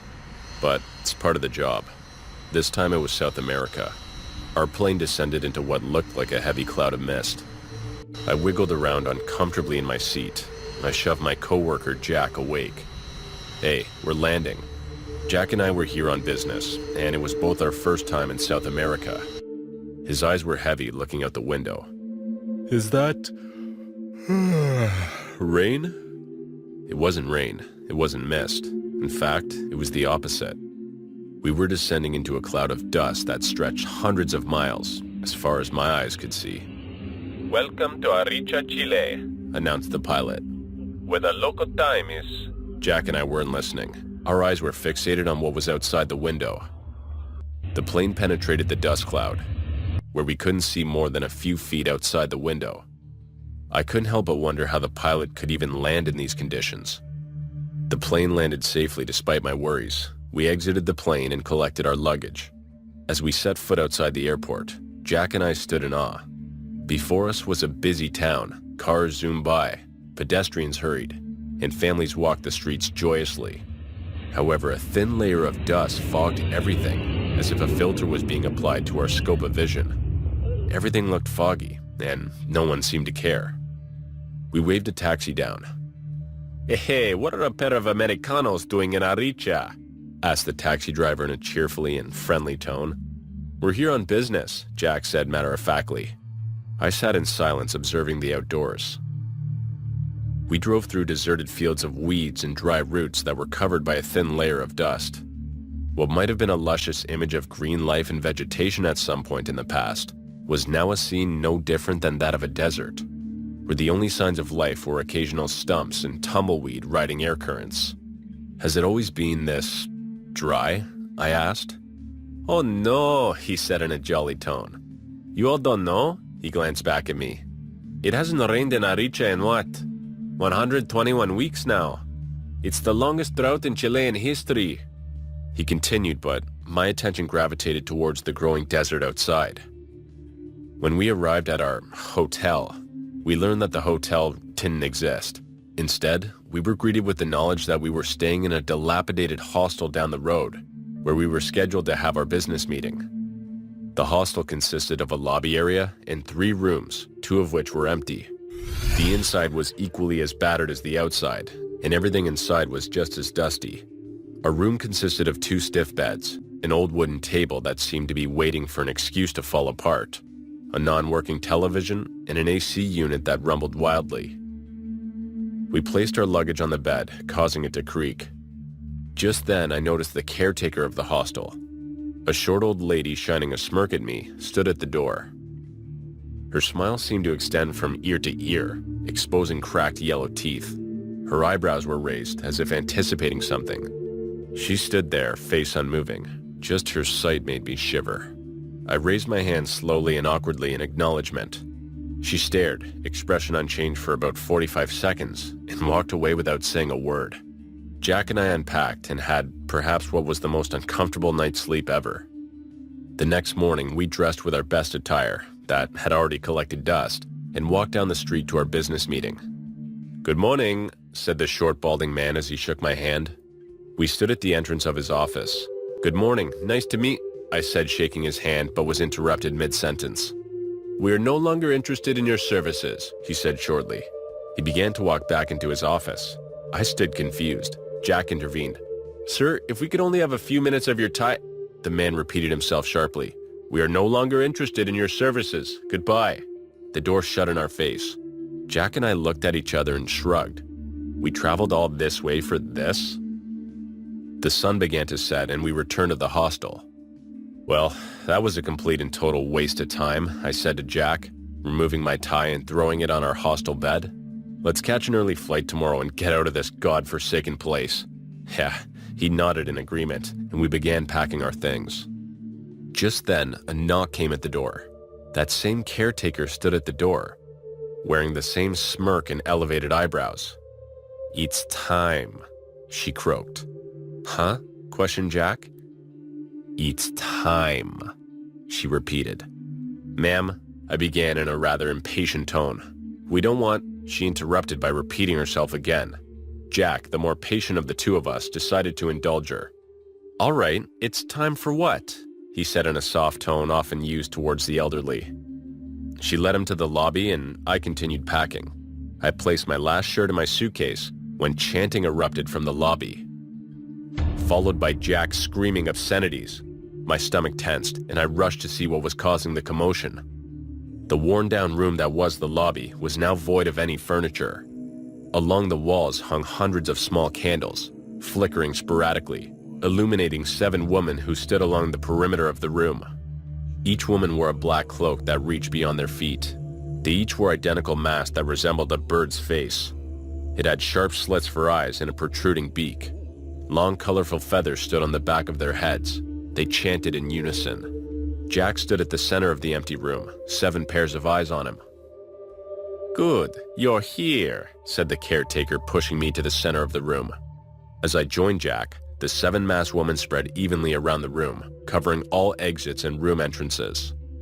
"For 300 years, began the caretaker in a thundering voice, Shak, god of rain, has blessed our beautiful village. And for over 300 years, our village has flourished and thrived." The chanting by the other 6 masked women intensified. They stood motionless, though their shadows swayed as the candles flickered. "But sadly, my people have angered Shak. We have lost our way, and the god of rain has turned his back on us." Her head hung low in disappointment. "But the legends are clear. To regain the grace of Shak and bring life to our village again, the god requests blood. This drought must end now." Jack looked at me. He was sweating profusely. "Look, ladies, you have the wrong guys here. We just want to get home, so if you could just excuse us," began Jack, walking toward the exit. As he approached the exit, one of the masked women broke her stillness, summoned a knife from within her robe, and plunged it deep into Jack's upper thigh. He howled in pain, dropping to the ground. Blood began to pour around his body, mixing the layer of dust on the ground, creating a thick and viscous substance. I ran toward him, but 3 of the masked bodies jumped forward, obstructing my path. "You mustn't help him," said the leader monotonously. "He has been chosen by Shak.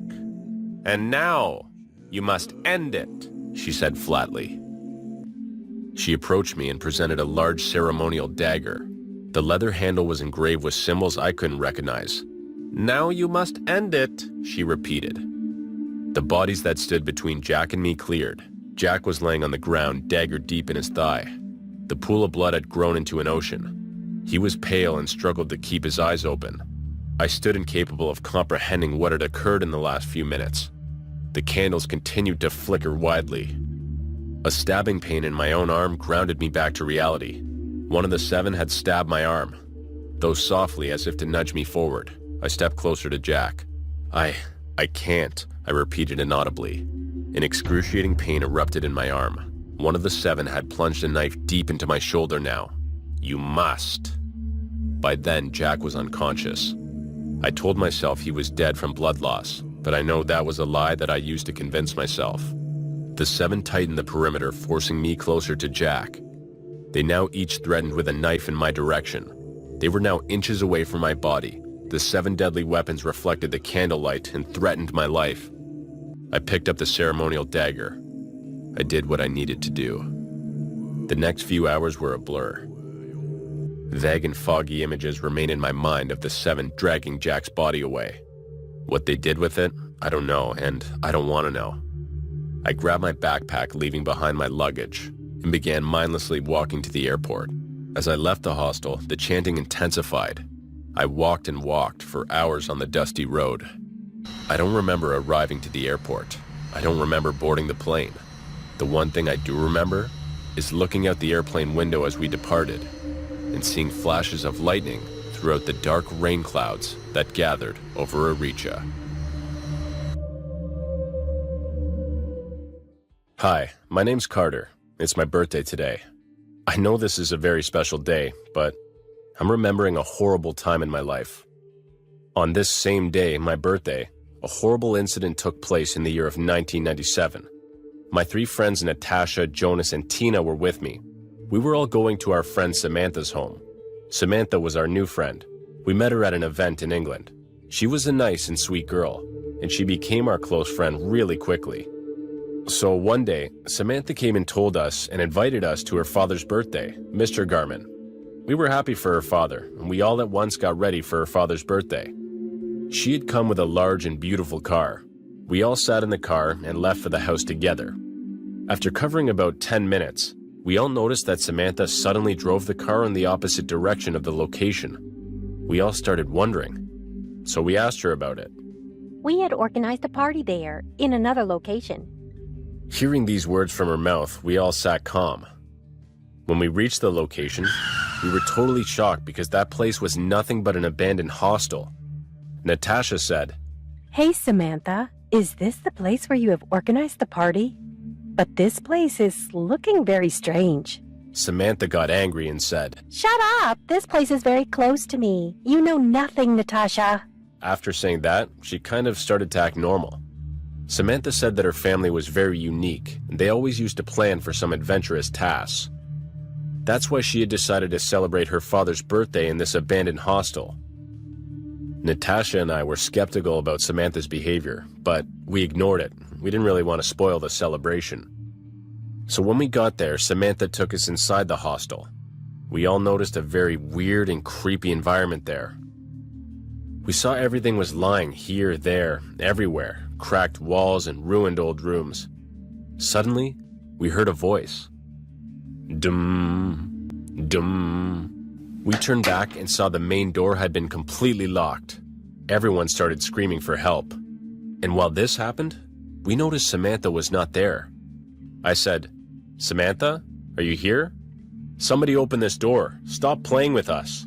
And suddenly, we all smelt a weird gas and all fainted at once. I knew someone let out that gas intentionally. When I woke up, I found myself in a dark room. Later, I came to know that I was trapped completely in that room. I was terrified and wondering what would happen next. I could literally have died from anxiety at that time. After a few seconds, I heard instructions from a microphone, and I came to know that someone was monitoring me the whole time. The man's voice on the mic said that the room is going to be filled with water in 10 minutes, and I had to accomplish a certain task in that given time. At first, I thought it was just a game, but I later realized this was all planned. That voice came again. You have only 10 minutes to get out of this room, or else you will drown here and die. There's a table on your left side. On the table there is a box. This box is made specially for you. Go and open it, and get your door keys. Suddenly, the room started filling slowly with water. When I reached the box, I remembered what he had said to me. I was sure that the box, though, was not a normal box. That's why I carefully inserted my hand into the box. When I did, I got a very strong electric shock. I was terrified, and didn't even have a second to decide anything that time. My feet were starting to sink. I forcefully entered my hand and suffered the painful electric shock for 1 whole minute. Zzz, zzz, zzz. Never have I felt anything like this. I was screaming in pain. Even thinking about it and remembering that horrible day, I still feel the pain. I was confused, but I only had a few minutes left. By the grace of God, I got the key and escaped from the room. When I got out, I found Tina in the next room. I was in for another shock. Oh my God! I saw that Tina's head was separated from her body. It seemed like someone had brutally slit her throat just a few minutes before. There was blood and sharp old blooded tools everywhere. I was very horrified and frightened. Just seeing that painful scene, I started vomiting and felt dizzy. I'd never seen anything like that in my life, except in the movies. Next, I started looking for Natasha and Jonas. Suddenly, I heard Natasha's screaming voice, which was coming from another room. I slowly went into the room to help her. I saw a man who was wearing a weird pig face mask. He was about to put a hot rod in Natasha's eyes. I at once picked up a sharp knife from the table and stabbed him on the back. "Ah, I'll cut you!" the masked man screamed. Even though I stabbed him, the masked man didn't stop. He was trying to harm us even though he was injured. I struggled hard to snatch the rod, but he was very strong. I was lucky that day. As soon as I got the chance, I pushed him into the walls with great force. I inserted that iron rod in his stomach and pushed the rod several times until he died. We ran away from that room and started looking for Jonas. We couldn't find him anywhere. Wandering here and there for what seemed like a long time, both Natasha and I reached a room where we noticed a lot of newspaper cutting and magazines. Natasha saw her father's picture there. She was shocked. Who was that? Who had been collecting these articles? When we explored that room, we found more articles. We found a newspaper in which 3 people's pictures were printed. They were Natasha's dad, Tina's dad, and Jonas's dad. Somebody had crossed their faces with red marker in the printed picture, and the room wall was totally ruined with several marks and names. Everywhere, we could see the words written, Revenge and Mom. Natasha noticed a hidden newspaper cutting below a table. When we read it, we were totally shocked. According to that article, those 3 people, Natasha's dad, Tina's dad, and Jonas's dad, were those persons who had revealed the secret of Mr. Garman, Samantha's father. Obviously, Mr. Garman was a very bad man. He used to sell the body of organs of kids. Natasha, Jonas, and Tina's father had revealed his face in front of the whole media. Samantha was only 12 years old at the time, and she loved her mother so much. But her mother hung herself with rope due to defamation and pure guilt. When all that happened, Samantha had decided that she would harm their family too. We heard someone's footsteps, and it was Jonas. He was badly injured. We at once informed the police. As we were moving out, we saw the pig-faced masked person came again, and he removed his mask. And then Samantha also came out from a door with a big knife in her hand. Both were looking psycho. They intended to kill us and were laughing evilly. That man was Mr. Garman. Suddenly, Samantha threw the knife at Jonas, hitting his chest. He fell down and died.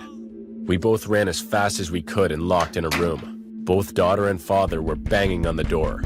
Somehow they broke down the door.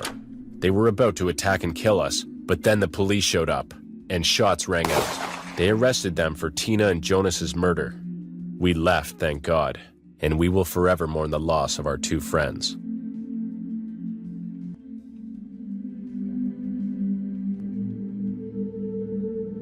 My name is Samantha. I'm a 19-year-old college student. My boyfriend, Eric, and our couple friends, Julie and Felix, went to Dublin, Ireland for spring break. We wanted to explore haunted, abandoned buildings. The US has some sinister locations, but Europe is a cesspool of hauntings. We aren't professional ghost hunters. We don't try to make contact, but we do like exploring the abandoned places. We have had some chilling experiences, and in a strange way, it leaves us wanting more. We found out about this abandoned hostel on the outskirts of Dublin, and of course we had to go check it out. But little did we know, it was going to be the biggest mistake any of us have ever made. The main doors were obviously locked, but we all managed to get in through a broken window. We each took our flashlights out of our backpacks and began looking around the place. We prefer to explore at night so that we don't get caught trespassing. Not to mention, that's when spirits are most active. Eric and Felix took out their walkie-talkies and suggested we split up to cover more ground. Julie and I will explore the upstairs first, Felix said. Fine. Samantha and I will explore the first floor and the basement, Eric sighed. Eric and I went down to the basement and did a walkie-talkie test. This is Pinky, do you copy, Brain? Eric said into the device. The signal was a bit fuzzy, but we heard Felix reply. This is Brain, copy. Cell phone signal could be sketchy in places like this, so we rely on walkie-talkies to communicate. Eric and I were walking around the basement when we heard a muffled scream come from one of the rooms. Stay here, Eric said. Eric, don't leave me alone, I protested. I'm going to check it out. Hide in this closet and I will be right back. I got in the closet and stayed quiet. I heard some voices and a loud sound as though Eric had gotten hit by something hard. Take him in with the other group, one of the men said, and make sure you tie him up. If he screams, cut out his tongue. My stomach dropped and I immediately knew what happened to Eric. He had the walkie-talkie so I couldn't reach Julie and Felix. I pulled out my phone to see if I could get a signal and text them to warn them. As I figured, signal was dead. We were in a real pickle now. I saw some lights turn on from under the door and could see the passing shadows of footsteps. I was so scared and worried about Eric. I tried to listen for when it got quiet, and I could peek out and try and find him. Just then, I heard Julie screaming from upstairs. I knew it was her because she was screaming Felix's name. Then, a bunch of footsteps came bounding down the stairs. Muffled sobbing accompanied them. I could hear both Julie and Felix's muffled protest as they walked by. I cupped my hand over my flashlight and turned it on. What I saw made me puke my guts out. Jars of dismembered body parts. There were even whole heads of people soaking in formaldehyde. I took a step back and knocked down a tray of scalpels and knocked over a chainsaw. There was a refrigerator, and I don't know why, but I opened it. It was full of human meat. Just then, the door opened and the largest man I had ever seen pointed at me. "We got one more," he yelled in an Irish accent. My fight or flight kicked in, and I actually put up a fight. I picked up a scalpel and drove it into the man's hand that came at me. I used my flashlight to hit him over the head. I could hear Eric screaming, "Run, Samantha." I was chased up the stairs and out on the street. I managed to get in the car before they caught me, and I drove off. I found a safe spot and called the police, who came just in time before they could hurt Eric and our friends. It turned out that the hostel posed as an abandoned building to attract ghost hunters and tourists who want to explore the mysteries of abandoned places.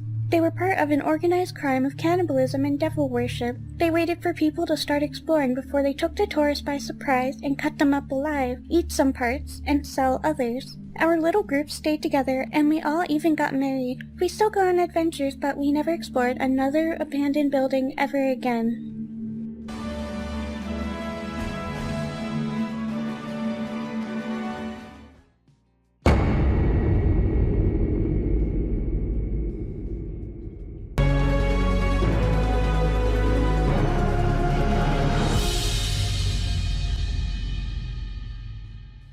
Dating in your 20s is supposed to be exciting.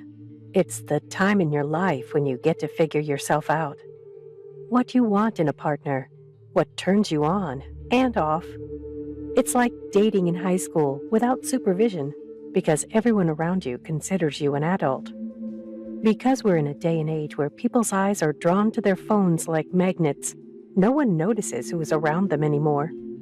All my friends had boyfriends, and I was tired of the third wheel status. So, I hopped on Tinder and took my chances. I'm Alyssa, and this was my dating nightmare. I had been on Tinder for a whole 3 days, swiping left, swiping right. I made a few matches, but they were all looking for sex. I should have known better, but I remained optimistic that I would find someone I could connect with. Then there was Daniel. He wasn't someone I was instantly attracted to, but he seemed generally interested in conversing with me instead of asking what my boob size was. For context, I'm a virgin. Call me a prude, but I believe sex should be with the right person and not something you give out like free samples at a grocery store. Chatting with Daniel led to an exchange of numbers, and we texted for another couple of weeks. He wanted to go on a date, but I told him I wanted to know him a little more first. For both our sakes, he was understanding, and after 2 weeks I agreed to a date. I met him at the local Olive Garden, and we smiled at each other as we approached one another. "Wow, you are even more beautiful in person. Your pictures don't do you justice." "Thank you. You are very handsome. Thank you for your kind words. Should we get something to eat? I'm starving." "Yes, I'm dying for some lasagna." We sat down and had the best conversation. He made me laugh hysterically, and my slight attraction to him grew. After 3 dates, he kissed me. It wasn't my first kiss, but it felt like he put real effort into kissing me, and I loved that. There was something off about him, but I figured it was just my nerves. Daniel became what any girl would consider a dream boyfriend. He treated me with respect, paid for every date we went on. I offered to pay for some, but he refused. He made me laugh, and I was able to join my friends on group dates. We had a few disagreements, and he not once raised his voice at me. I continued to have gnawing feeling in the pit of my stomach about him, but he was so great I pushed it behind me. All seemed perfect until our 6-month anniversary came up. That's when the pressure to give me to him started happening.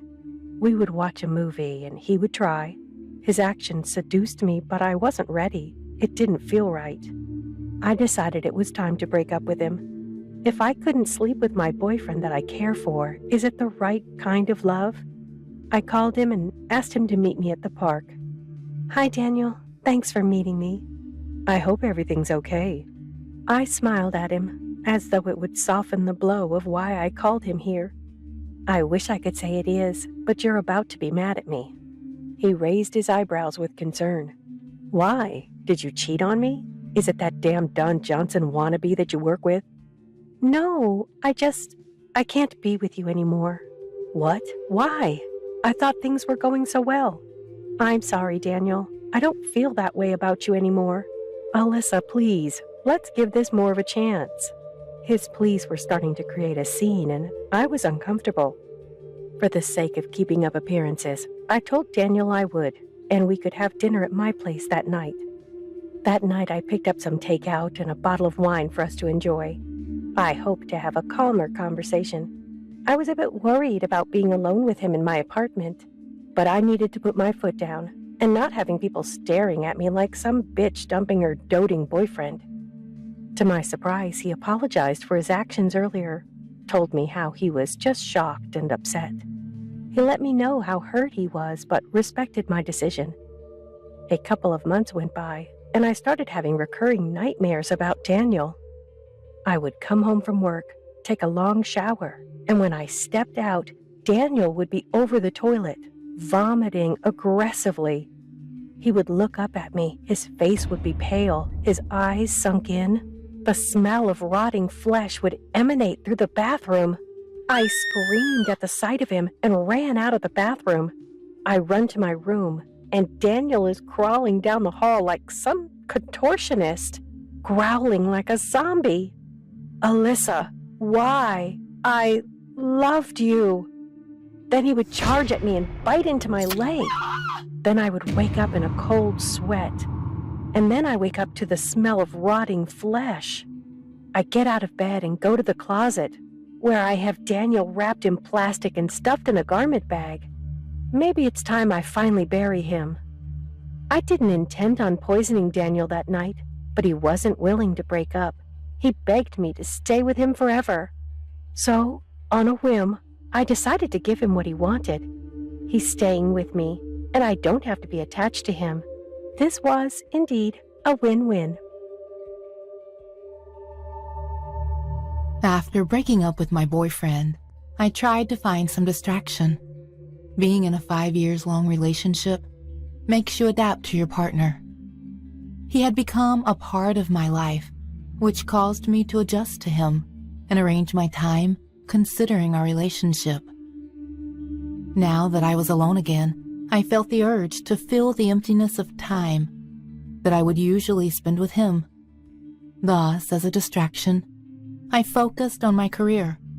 I left my previous job and found a position where I would work harder but get rewarded with better salaries. After a couple of months, I realized that I missed the feeling of flirting with someone. I downloaded a dating app that was quite simple to use and efficient in finding the best match for. At least, that is what I thought back then. I started texting with a guy named Travis. He looked very attractive, and I enjoyed our conversation. We arranged a date in a small coffee shop close to where I lived. When I sat in the coffee shop for the first time, I remember feeling nervous. It was going to be the first time flirting with someone other than my ex-boyfriend since our breakup, and I feared that I might have forgotten how to flirt. My nervousness got even worse when I realized that Travis had missed our date. Even though I was devastated, I decided to enjoy the coffee shop as it was a charming place. I let myself be lost in the coziness. I listened to music and read a book. I read my book for hours, but I would close my book and look at the entrance whenever a new person entered the shop, hoping to see Travis. Of course, none of them were Travis.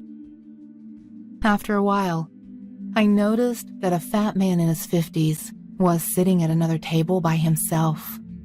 He would watch me whenever he thought I was not looking at him. At first, I thought he was just a man who found me attractive, but then I realized that he looked like someone I knew. At that point, I stopped reading and looked at the man for a long time. It was Travis. Not the same man in the pictures that he sent me, but it was him. After a couple of seconds of looking at this man, I understood that he was using the images from his young times on the dating app. He had told me that he was 27 years old when we were texting, but seeing him, I realized that he was at least 50. In his pictures, he looked fit and healthy, but instead, there stood a fat man. I figured that in his youth, he was this handsome man, but now, he was a person who had lost his attractiveness. At first, I felt anger toward the man because he tricked me. But then, I remembered our conversation and how much I enjoyed it. He did not look like what I thought he would look like, but his thoughts were similar to mine. He wanted the same things as I did, and he seemed like a nice person with a good heart, but a lack of confidence. At that moment, I decided to talk with him. Of course, it was not going to be a date that ended with me inviting him to my flat, but at least I could have a pleasant conversation with this man. I walked to his table and very gently asked, "Are you Travis?" I could see the instant fear in his eyes as I approached him. He was shocked to know that I would be the one who came.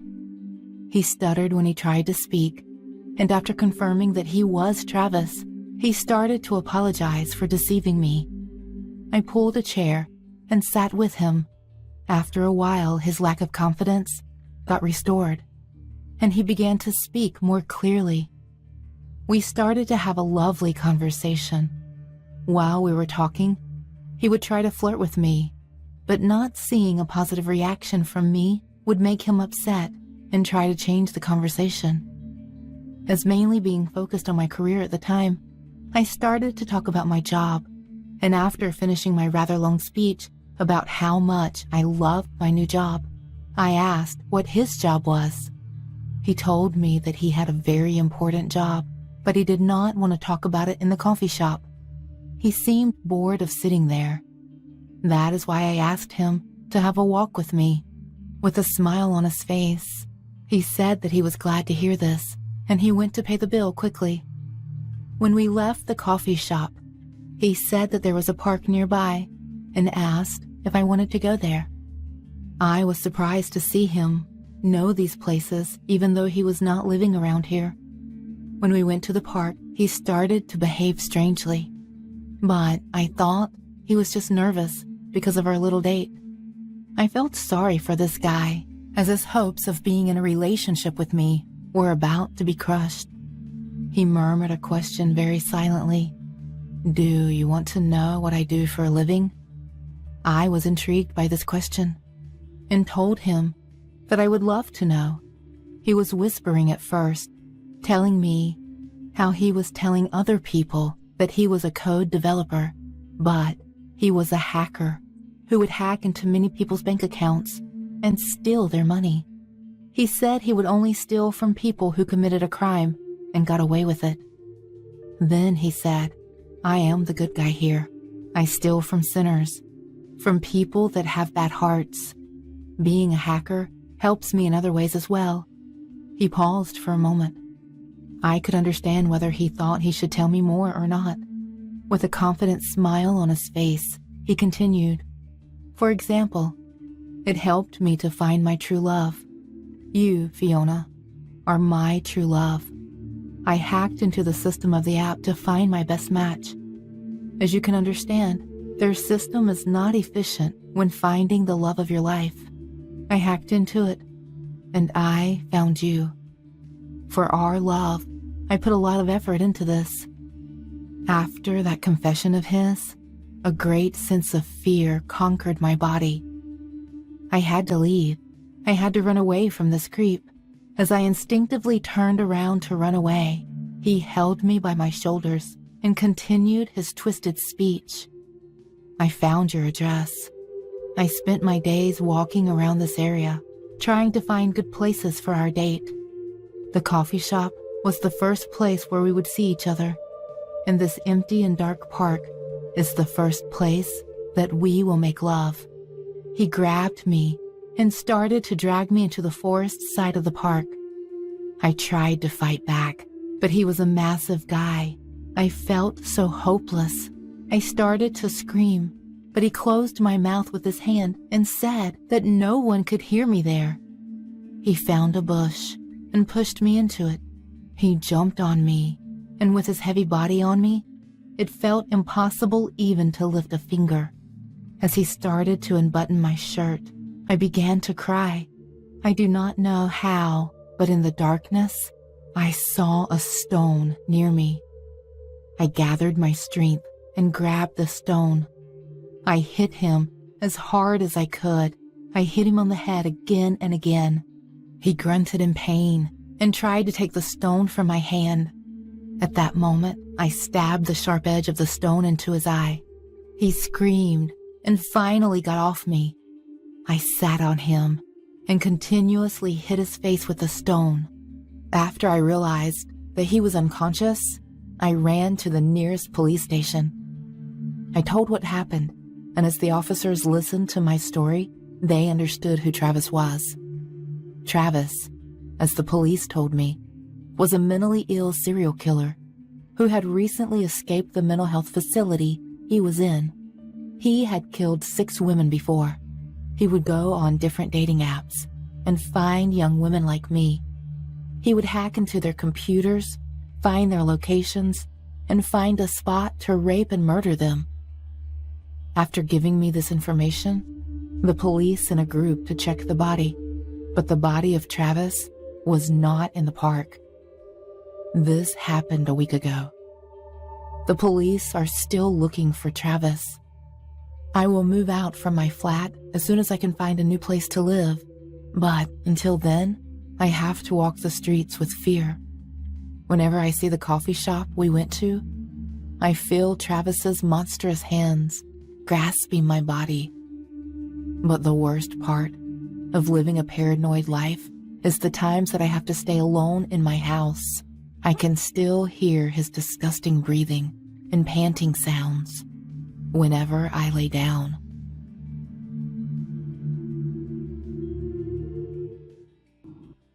Hello, my name is Anderson.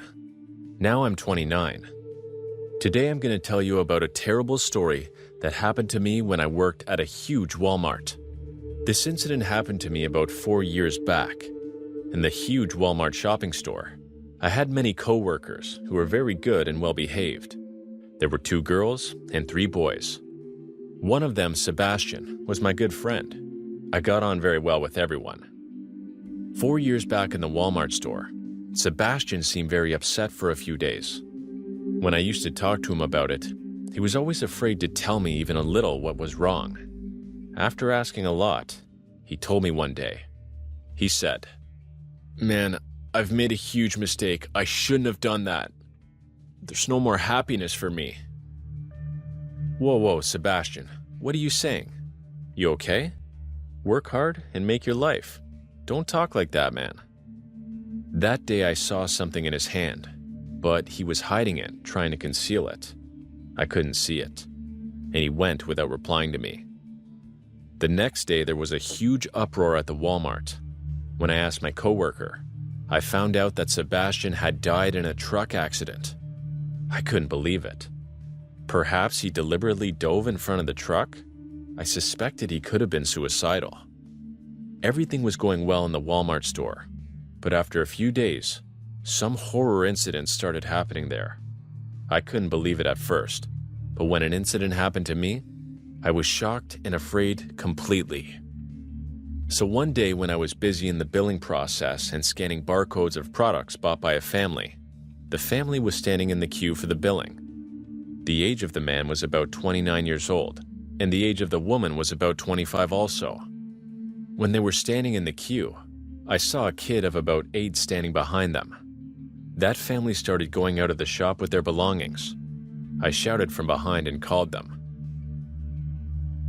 The lady said, "Hey, what are you talking about? No, we don't even have children. So how did the child come here? He must be someone else's son. Go check carefully." I also thought that maybe he was someone else's child, so I followed him. He went on and on, first floor, then second floor, and through the aisles of the Walmart. I followed him further, but the child was not stopping. Eventually, when he stopped, he turned his face towards me. I got goosebumps and got shocked. I saw that child was no ordinary child, and suddenly his complexion and appearance had changed. The whole half of that child's head was crushed in. The hands and feet were completely crooked, and there was not a single flesh on the whole body.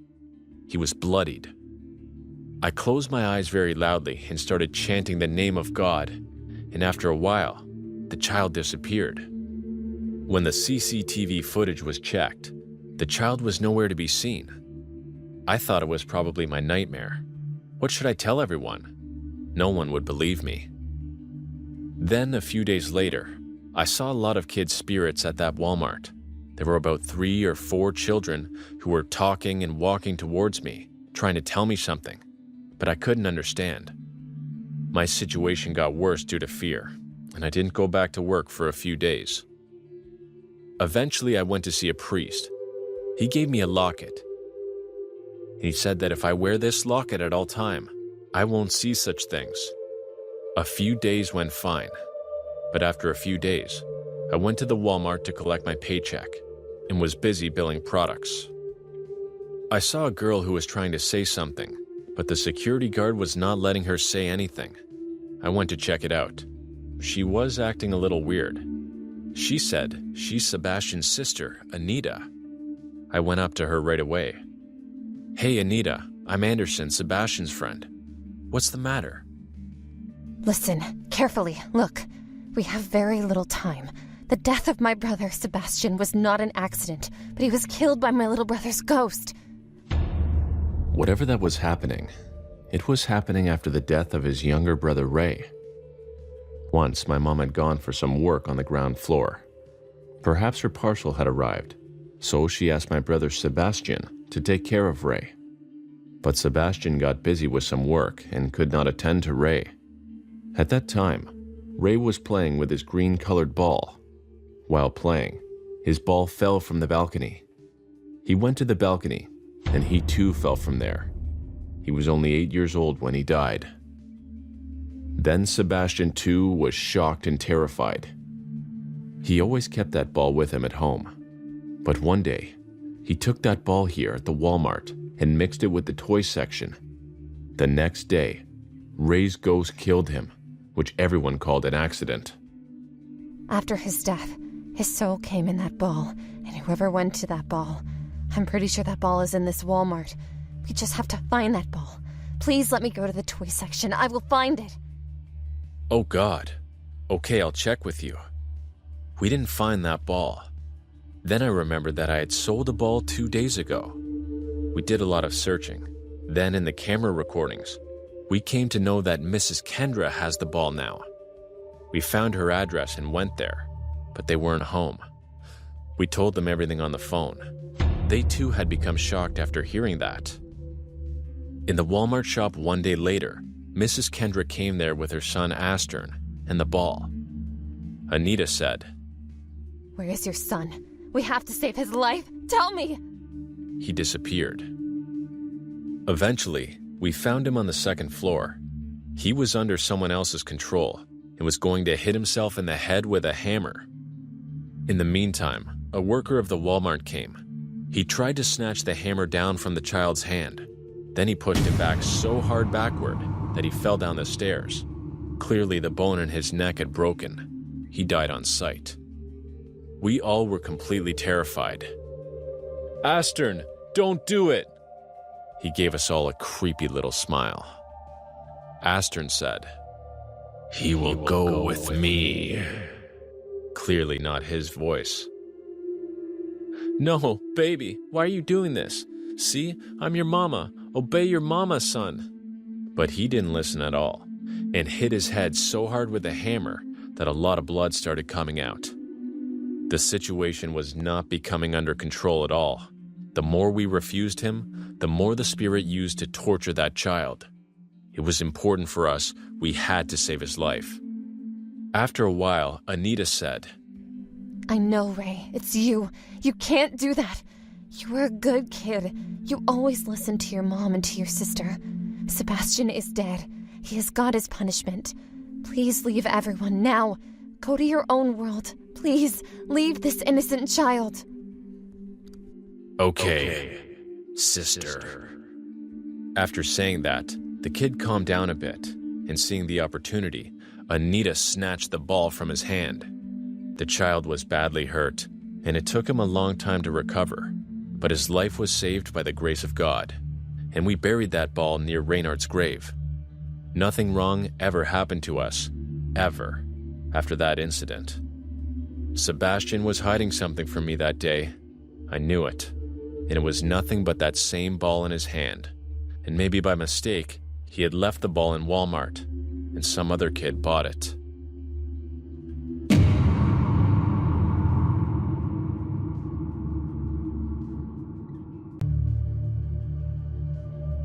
I'm writing this story because no one talks about it. No one talks about the incident that occurred 7 years ago. The incident that ruined my life, that ruined me forever. I never knew that a simple mistake could cost you so much and could scar the very depths of your existence. No one blamed me for what happened, but I could never shake off the guilt. It was somewhat my fault. If only I had realized it sooner. I could have stopped it from happening. I still remember the painful cries of my mother. It happened 6 years ago, when I was 10 years old. I lived in a small town with my family. It was just me, my parents, and my little sister Helen, who was 6 years old. Since we lived in a small town, almost everyone knew each other somehow and were connected. Helen and I were enrolled in the same school. It was the best school in the area, and most of the kids were enrolled there. I would often see my little sister during break times or on the large ground. Our school wasn't top class or anything, but it was great in its way. The principal held all the necessary events. They would take us on short trips. We had sports festival students, etc. This was an exciting week for us since the Students' Week was starting soon. Every day after classes ended, we would sit and discuss what our class would be doing for the Students' Week. Every class has its discussion session before heading home. When I was done with my discussion, I grabbed my bag and headed out. I saw Helen near the school gates. She seemed to be talking to someone. I couldn't see where I was, so I started walking a bit faster. I was almost to the gate when I saw a tall man dressed as a clown. He was hidden well enough for you not to see him until you got really close. Helen, what are you doing? I asked her in a lower voice than normal. Oh, big brother, look, I met Mr. Clown, and he says that he will be my friend, she replied excitedly. I looked at my sister with a sad expression. She never got to make friends.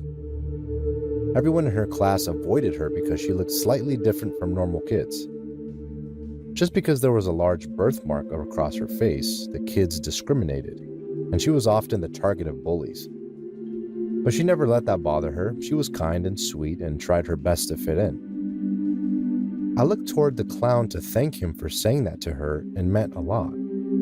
But as soon as I looked at his face, I couldn't say anything. His gaze shifted from me, then to Helen, and then to me, mentioning a creepy grin on his face.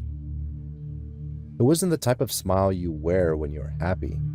He was smiling, but his eyes were dead and cold. I slowly shifted uncomfortably under his gaze. I grabbed Helen's hand. Come on, we're going home. Mom and Dad are waiting, I said, keeping my eyes on the clown. She happily nodded and waved the clown by.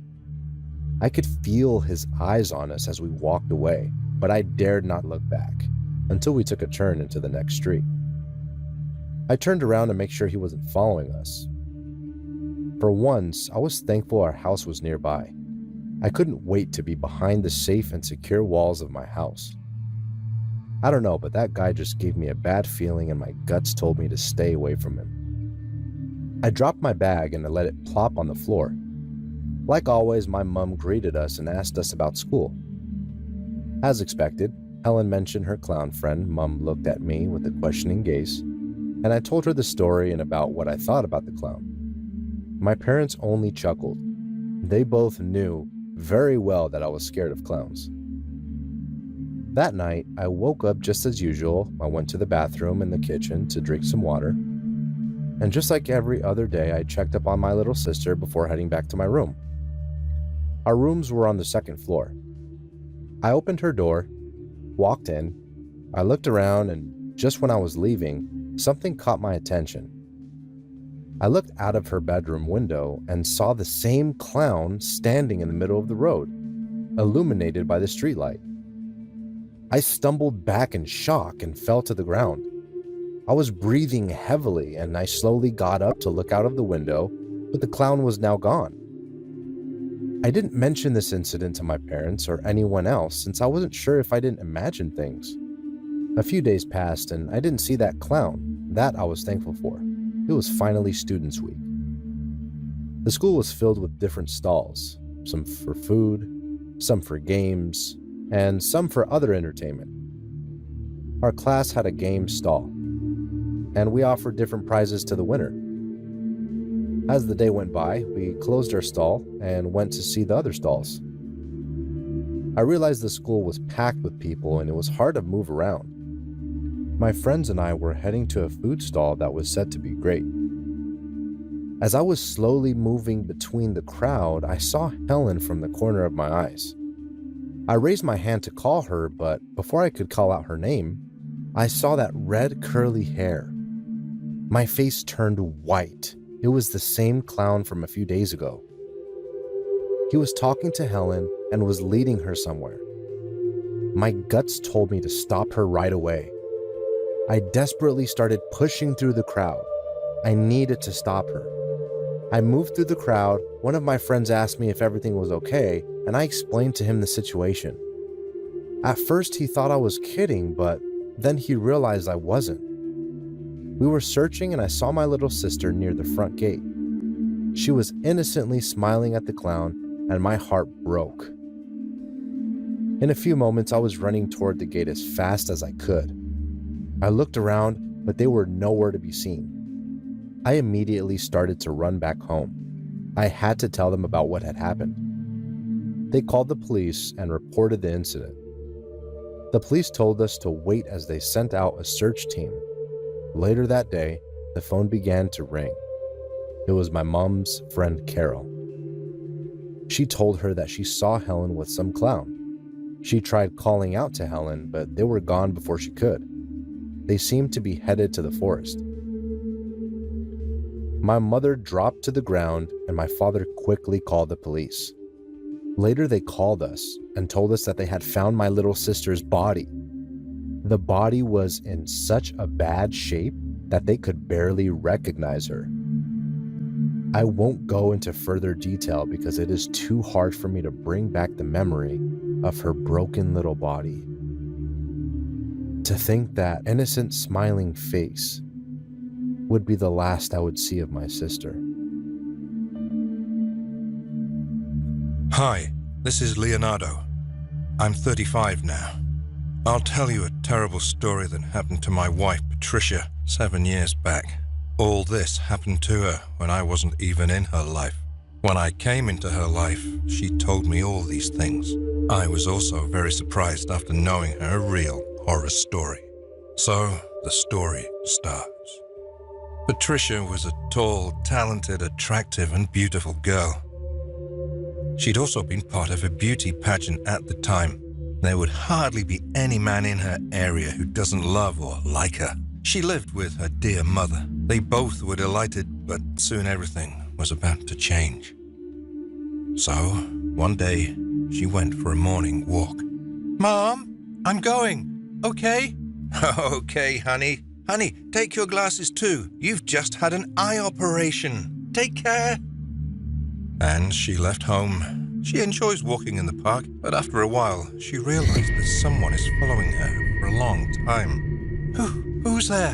Who's there? No one responded. She didn't see anything, but heard only the sound of someone's footsteps. She got scared a little. She thought that maybe that would be her illusion, so she didn't pay much attention to it.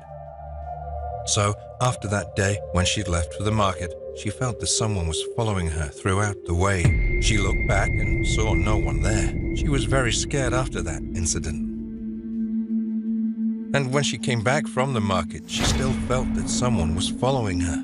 She was very upset, but she didn't tell her mum anything because she didn't want her mother to be more upset because of her, and time passed like that. A few days later, an important meeting was about to take place in her office, and at the same time, the tire of her car was punctured, and she was suspecting that the disgusting work must be done by the same man or stalker. And even without wanting to travel, she had to travel by bus on the day for her meeting. While traveling by bus, she saw the real face of the stalker. He was also there. She got utterly scared witnessing the man's face because he didn't look like an ordinary man. His age was about 30 years, maybe. His teeth were yellow and his eyes were completely red. He was wearing torn old clothes that had lots and lots of holes in them. On looking closely, she realized that his clothes were also covered with bloodstains. Seeing that, her condition deteriorated completely. But the man was constantly staring at her, not even blinking at all. It seemed that he was doing that for some purpose. Oh my God! Who's he? Is he going to kill me? The stalker slowly started moving toward her. Fortunately, the bus stopped at the station at the correct time, and she quickly got off the bus, took a sigh of relief. When she looked back to see him, she saw that he was still looking at her, which was creepy and abnormal. He was also smiling, and he was saying, "Bye, bye, Georgia. Come back soon to meet me." The man's mental condition wasn't looking right, so she ignored him again. She couldn't understand whose name he was talking about. She had a cousin named Alex. He'd come to stay in her house for a few days. Patricia had told him everything. He said he would help her if something happened again. So, the next day, she got her car fixed, and the same day was her office holiday. She was sitting by a window and doing her work. She saw a little boy approaching her car and blowing the air out of her car. Then Alex reached to him and talked to him, smilingly. She was shocked. She was sure that it was all done by Alex, but why? It may be a trap for Patricia. Things got even worse when she saw the stalker in front of her house. Mom, come here. He's there. Who? I can't see anyone.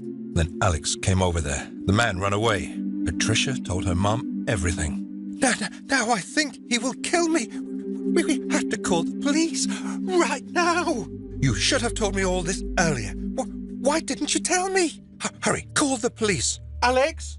Police inquired about him but couldn't find him for many days. There was no proof against him. She'd taken several days off from the office and didn't go out also, but one day her mom felt very keen to eat ice cream. And she reached the market with Alex and her mom to get some ice cream. They knew that the stalker could come from anywhere. That's why they were also alert, and they planned that they would return home soon. So, when Patricia entered an ice cream shop to get ice cream, all of a sudden the stalker came after her. Alex punched him hard, but the stalker became successful in running away from there. He followed him and caught the stalker on the road. He held the stalker's throat tightly and punched him in the face, then kicked him in the stomach. "I will not leave you today. You annoy her a lot. Tell me, who sent you? Tell me." He started crying. Don't know why. "Georgia, it's me. Oh, please. Stay away, you idiot. Why are you doing this to me, huh? We should hand him over to the police." On hearing the police name, the stalker got scared terribly. He was acting weird. Finally, he was caught by the police. When he got caught by the police, the whole truth came out. "Why are you doing this? Why are you following Patricia for so many days? What do you want?" "I had a sister named Georgia. I loved her a lot. One day, when both of us were going on vacation in our car, where we had a vast accident, I lost her. Patricia had an eye operation 1 year ago, and her eyes are my sister's eyes. Patricia had a cornea transplant at the time. I can't bring her back in my life, but I go to see Patricia again and again as my sister.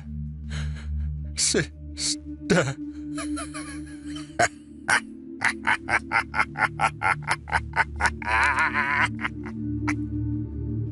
Later, the police told the whole truth to Patricia. Knowing the truth, Patricia and her mother were quite surprised. After all, the eye she had was his sister's eye. For so long it seemed to Patricia that the man wanted to kill her, but that was nothing like it. It hurt her how wrong she was thinking about him.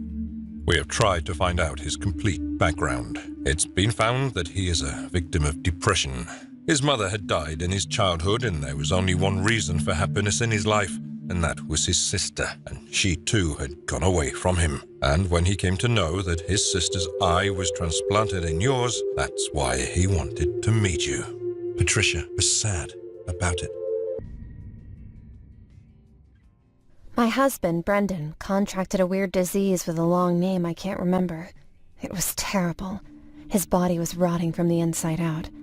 Every day was excruciatingly painful, and even though it was curable, the medicine was way more expensive than I could afford. We were living in a small apartment in the cheaper estates. We were living an okay life, like any other couple in our apartment complex. I work nights and do overtime to make up for our bills and the medicines required. It hurts me to watch him physically die. I'm trying so hard and taking every shift I can get to help. One day, I was returning from my night duty as a bartender in uptown New York. It's quite far away from our apartment complex, but the job pays well, and I can drink some free cocktails, so what the heck, why not? I also got my husband's meds refilled from the CVS nearby, and got myself some pizza and OJ. I mean, this was the only thing that was grounding me in reality, but for some reason, things didn't feel right. I reached the elevator. Something wasn't right. Nothing was right. The air was colder than I liked, and the tension was so thick I could be sliced with a knife. I never liked the elevator, but today it was super creepy.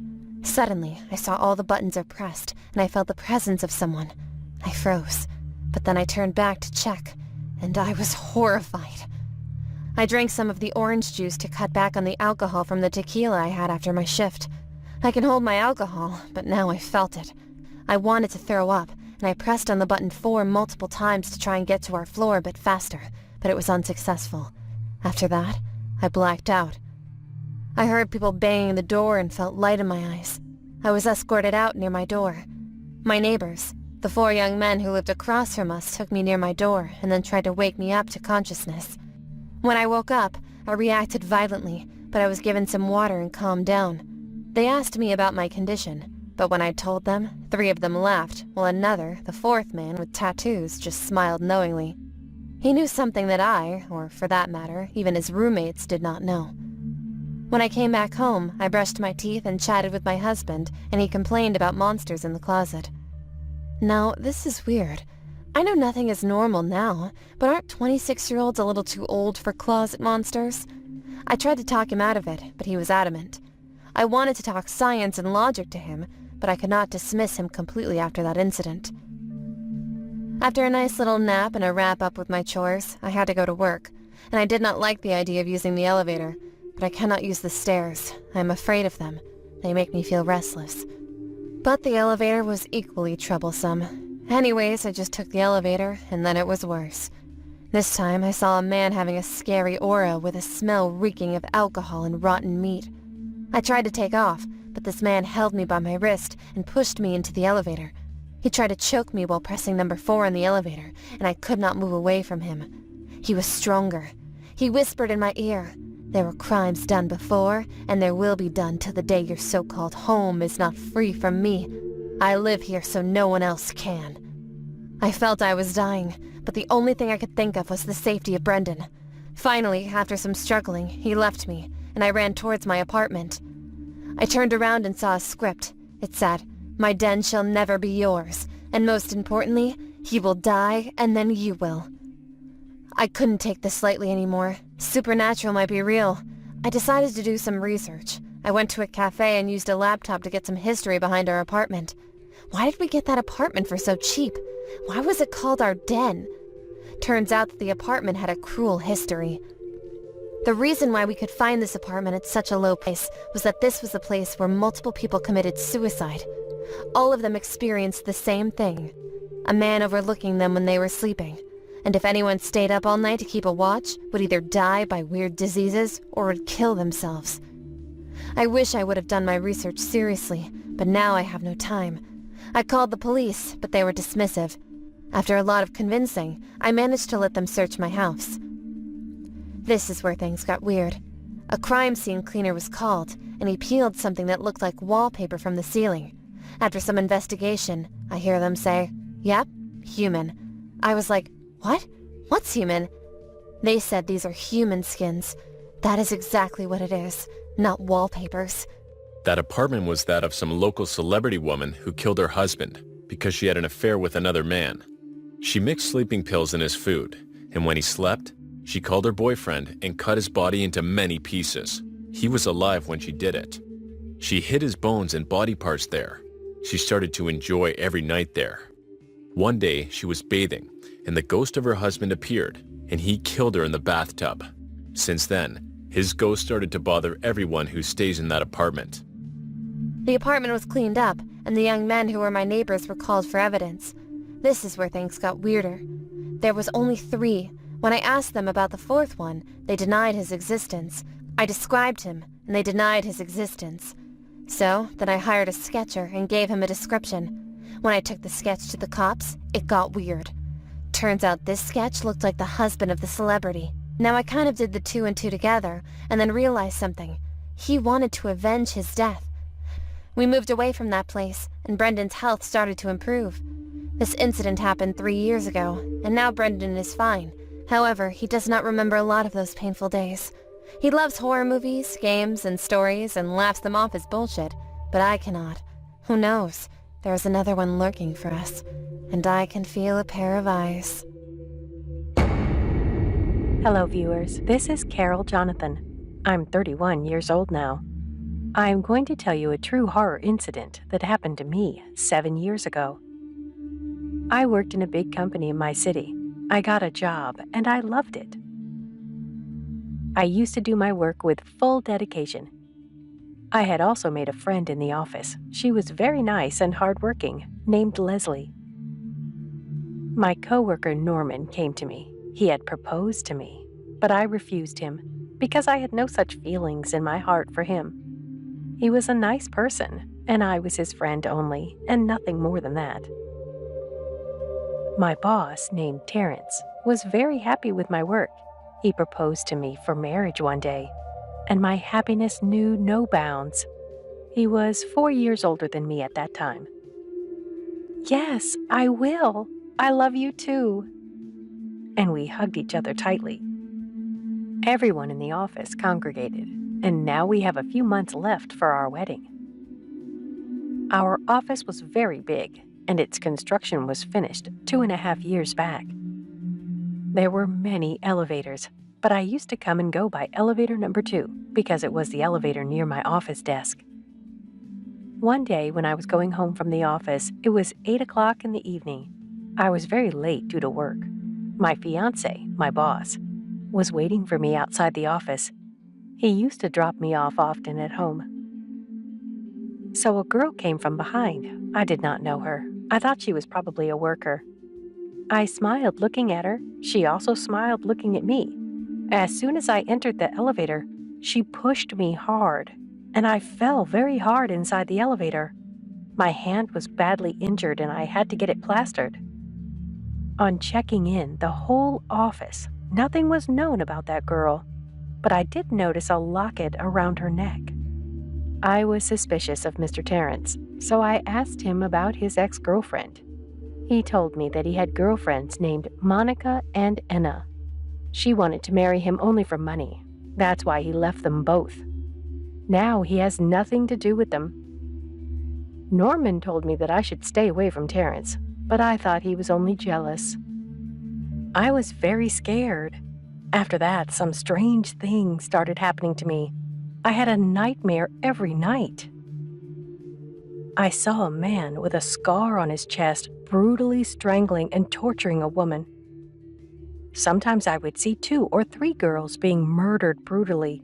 That was a very unsettling moment and creepy too. Once I went into Mr. Tarrant's cabin without informing him. My friend Leslie was there too. I got a little angry seeing them together. Oh, honey, what happened? See this file? And Leslie left from there. She looked a bit upset that day. I asked her, but she didn't tell me anything. I pressed the elevator button, and the elevator door opened. Somebody's body was lying inside, and it was Leslie's body. I screamed in fear. Someone shoved down her throat brutally and stabbed her in the back. It was really unsettling. There was blood in the elevator. Everyone reached there and called the ambulance and police. Everyone was shocked. After a few days, when I was inside the elevator suddenly stopped. I got very scared. I called, but there was no network on the phone. I started to panic. Who's in the elevator? Suddenly, Leslie's ghost appeared in front of me, which was very scary to see. I was numb. Her eyes were very big, red, and her body was thin. I was blown away by fear, and I fainted there. Terrence took me to a priest, but we got no solution. My life had become a hell. I used to have nightmares every night, and that was the night when I was about to find out who that girl was. I could not see the faces of those girls clearly in my dream, and that night I could see those faces clearly for the first time. One of the girls' faces was exactly matching that of the girl who once pushed me hard in the elevator, and the locket around her neck had M written on it. Once, when it was a holiday in the office, I secretly went into the office. When I thoroughly investigated the cabin of the Tarrants, I came to know about his truth there. The records of those girls, whom I had seen in my nightmare, were there, Monica and Enna. And all of them had been murdered, maybe. Then I just had to confirm that Terrence has a mark or scar on his chest. I had called him. He came. I seduced him and opened the buttons of his shirt and saw that same scar was on his chest. He was the main culprit. What do you think? You'll investigate me, and I will not even know anything? Yes, I killed both of them. Now, it's your turn. But why did you do this? What did you get from doing this? I have money, power. I can do whatever I want. I can buy whomever I want. I want to sleep with every girl. And after that, I love torturing and killing girls, especially those who are beautiful and smart like you, dear. Please leave me. I won't tell anybody anything. Your friend Leslie was having an affair with me, and I killed her because she was repeatedly threatening me that she would go and tell everyone the whole truth. And Enna was pretty and shy. I tortured her to death, cut her throat, and I kept her in my secret room. Next is you, baby. I killed Monica too. I loved her so much. At that time, the construction work in the office was going on. I was talking to my partner at the time, and that partner was none other than Norman. He knew absolutely everything about my truth. I gave him a lot of money just to shut his mouth, so she heard everything and started blackmailing me. I tried to kill her, but she escaped and went inside the elevator, which was not working.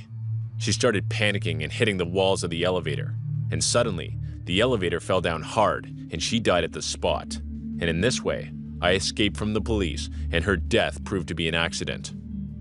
When he was telling me all those things, I saw the opportunity and picked up the pot kept there and hit him on his head. I quickly ran from there. I pressed the elevator button and I went inside the elevator. I quickly came to the floor below. I forgot to call the police, and he had snatched my phone. And I again saw the spirit of Monica and Enna over there. I begged them to help me. So as soon as Terrence went inside the elevator, it stopped in the middle. He was yelling. Help! Help! I came out. Suddenly the spark flared up and the whole elevator started burning in the fire, and I could hear his screams very loudly. I tried to save him, but he could not survive. I ran away from there and called the police with the help of a stranger outside the office.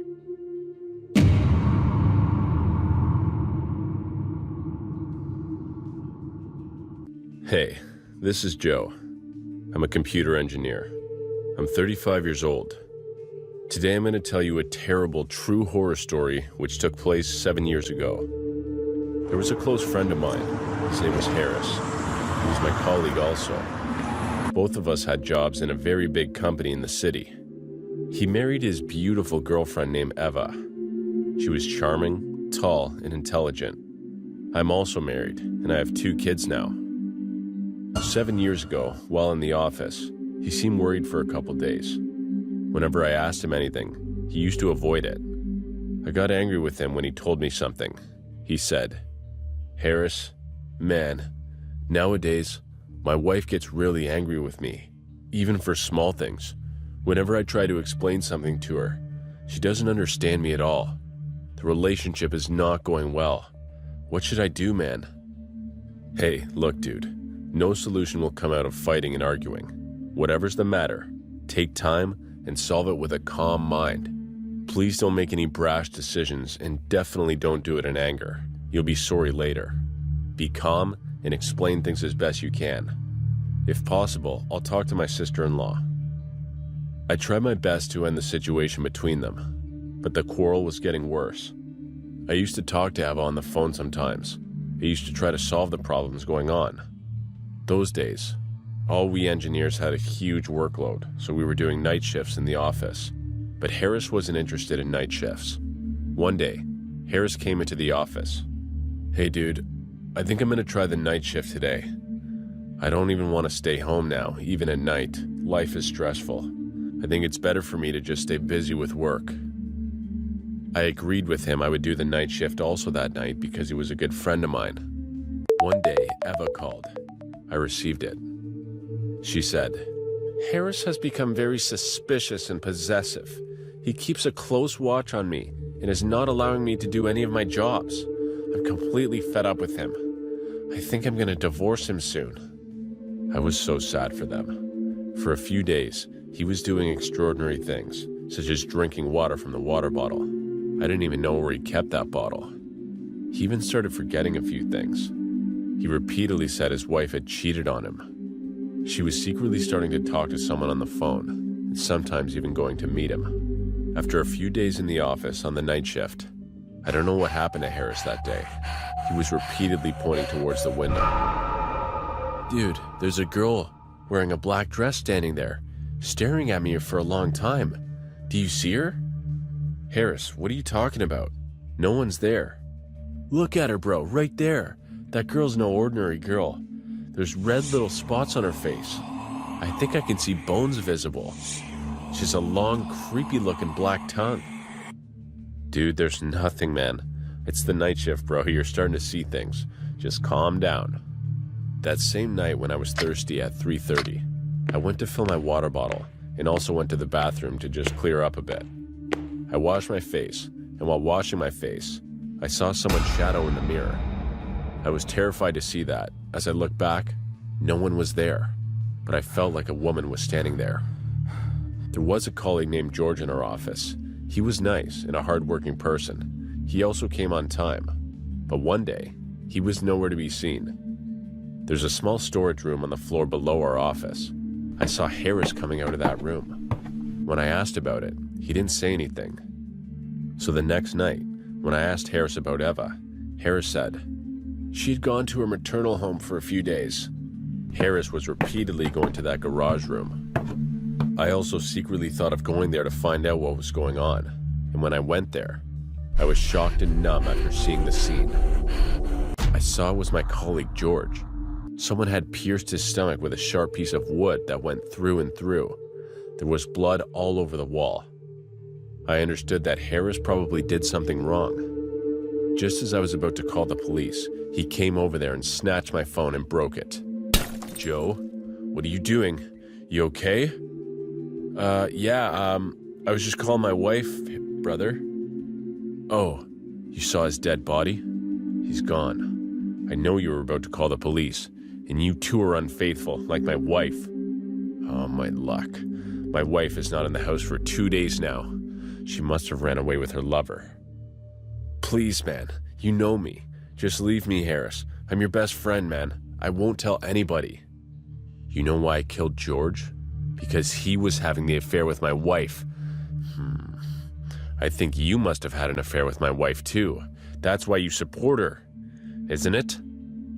Just then, he pulled out a knife and started to attack me. I grabbed his wrist and tried to wrestle the knife out of his hands. There was lots of fighting. Eventually, I pushed him back and started to run away. I ran and went to the security guard. Hey, what happened? Call the police, please. Then suddenly, Harris came and stabbed the security guard's chest with a knife. He died on the spot. I quickly started running towards the road. He was following me. Suddenly, I heard a sound from behind me. That sound was Harris shouting or screaming in pain. Ah! I'll kill you! He was talking to himself. It was as if he was fighting with himself. Suddenly, he stabbed himself in the chest with the knife which he had. That scene is still in my mind. It was unsettling. I was completely numb. Why would he do that? Who would do that? I was going to get the answer later. I was so scared that I fainted after that.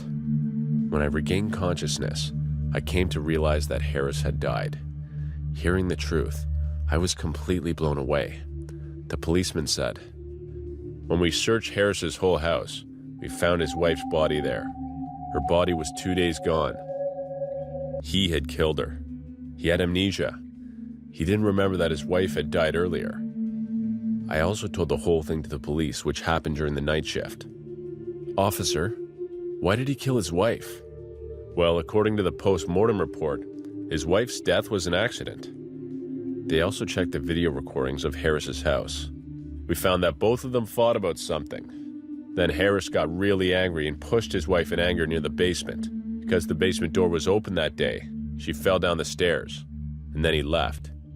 Due to his amnesia, he couldn't remember that he killed his wife. But I didn't believe Harris could ever do something like that. He never told me about his illness and why he stabbed himself that night. I still don't understand it, and I think it must be the soul of his wife who was doing so. Sometimes, I wish I would never have done the night shift and that horrible incident wouldn't happen to me. But I'm a firm believer that whatever happens, happens for a reason. Hello, my name's Ron. I may seem like just another lonely and bitter old man in a wheelchair, but back in my youth, things were different. It wasn't until that terrible night that I began my downward spiral, turning me into what you see now. Looking back, I can see my life was perfect when I was 27. I had that never-ending energy reserved only for the young. I was bursting with potential.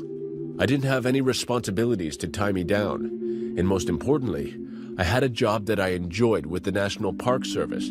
It kept me outdoors, active, and helping others. I was fulfilled. I was happy. I worked as a park ranger in Zion National Park. The job was fantastic and everything I could have wanted. I spent my days outdoors in the park, helping visitors, guiding groups, and ensuring the rules and regulations were being followed. Even after years on the job, I never grew tired of Utah sunsets over the mountain ranges. I worked in paradise. Everything began to change one evening when my supervisor caught up to me as I was going home for the day. I had put on my jacket, grabbed my keys, and was exiting the door out of the office. My name's Ron. When Roland, my supervisor, my name's Ron. I may seem like just another lonely and bitter old man in a wheelchair. Roland, but back in my youth, slightly out of things were different towards me. It wasn't until that terrible night that I began my downward spiral. His demeanor changed turning me into what you see now. Deep worry. Roland described that unusual and eerie problems were striking his night shift rangers. Rangers cited seeing silhouettes of men in trees and bushes, only to vanish upon further inspection. Park carts were being vandalized and damaged. Mysterious messages were left on popular park sites, written in bright red paint. The messages usually contained threats and obscenities, planting fear in the heart of the night shift rangers.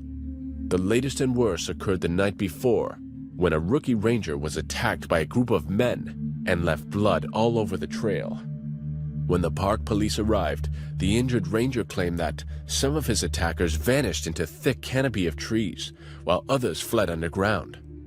The ranger had experienced head trauma that affected his senses, Roland said. There was no way someone could vanish underground. I listened awestruck. I had no idea any of this was happening, I said. I haven't encountered anything all of this time.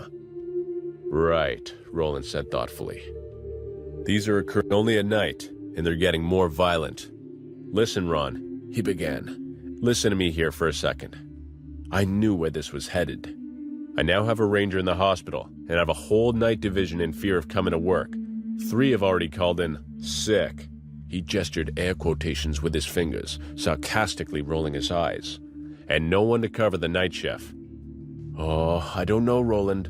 I began, anticipating the question. Come on, Ron. I'm asking for a favor here. I need a veteran ranger to show these newbies how to handle these situations. It'll only be a week or 2 tops. Please. I reluctantly agreed, doing it only as a favor to Ron, who had helped my career for years. He beamed. See you tomorrow night, he said halfway out the door. I'll bring the coffee, he winked.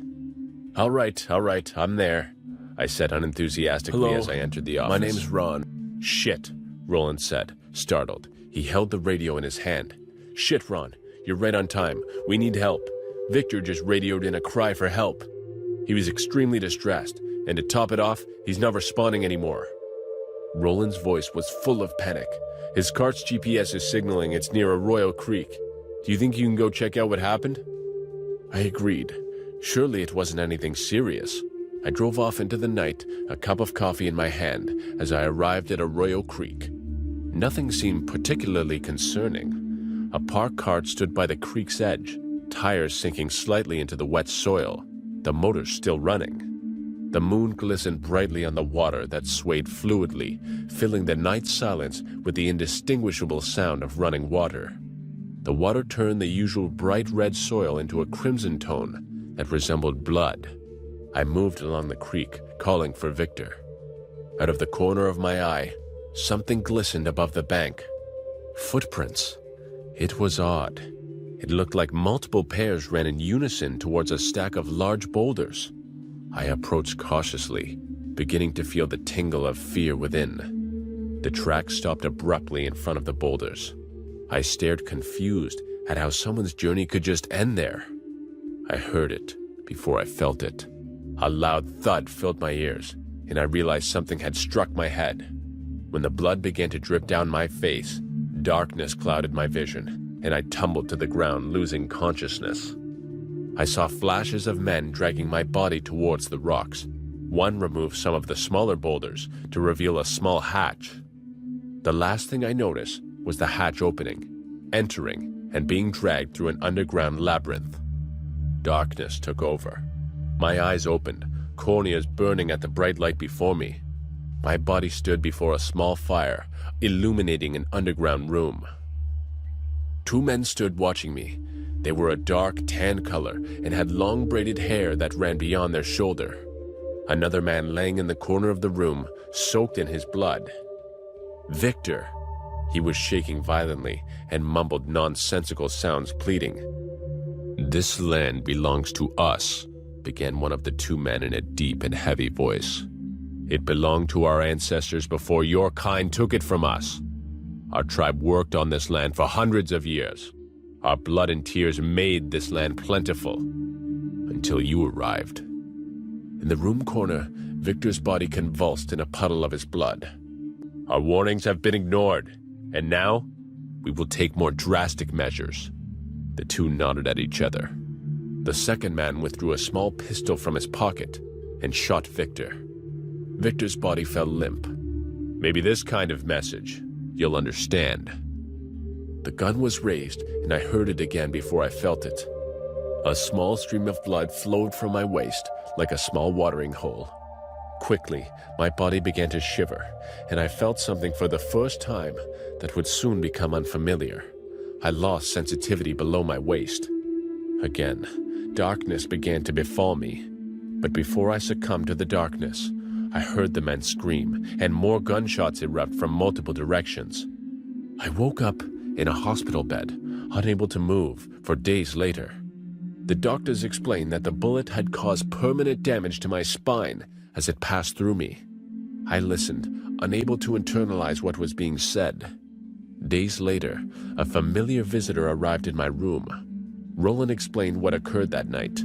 As soon as I stopped responding to my radio, law enforcement had been dispatched to the GPS location of my park cart.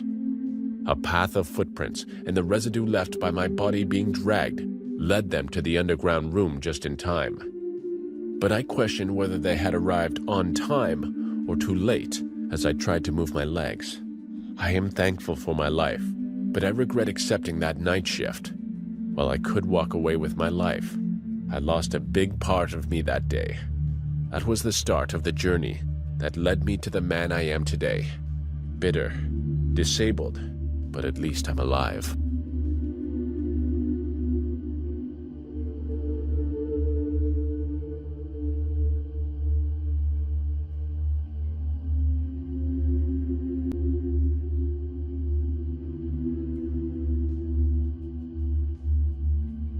Hi, my name is James Smith. I'm 30 now.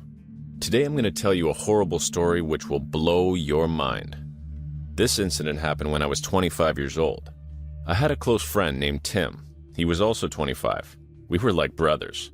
We both used to work as security guards in the same apartment. Well, it was a fresh morning. Both of us were just chatting away. Tim asked, "Hey brother, you had breakfast yet?" I said, "No bro, not yet. I think I might stop by the shop for some treats. We'll see." Then we both heard the sound of a car which sounded really expensive. We both turned back, shocked. A girl came out of that car. She was very beautiful, and her clothes, sexy. She was wearing a red dress. Her hair was so pretty and shiny that I just got lost in her beauty on seeing her. Tim just kept looking at her. Not a single word came out of his mouth. He was surprised to see such beauty around here. She was like an actress. It was as if she just finished shooting and had come to live in the apartment. Her name was Christina Jonas. Christina said, Hello, can I have the key to number 411? "Oh, okay ma'am. We'll take your luggage. We'll deliver it to your apartment." We delivered her luggage and went. It was as if Tim had become crazy about her. He was talking to me again and again about her.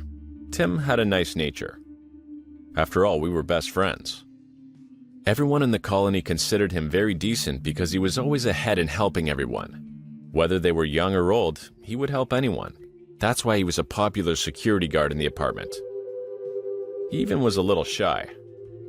One day, Christina was coming home from shopping. While shopping, one of her boxes fell down. Tim said that he'll take that box to her house. Suddenly, a boy named Alexander came there. Alexander said, "Give me that box. I'll give it to her. She's my friend."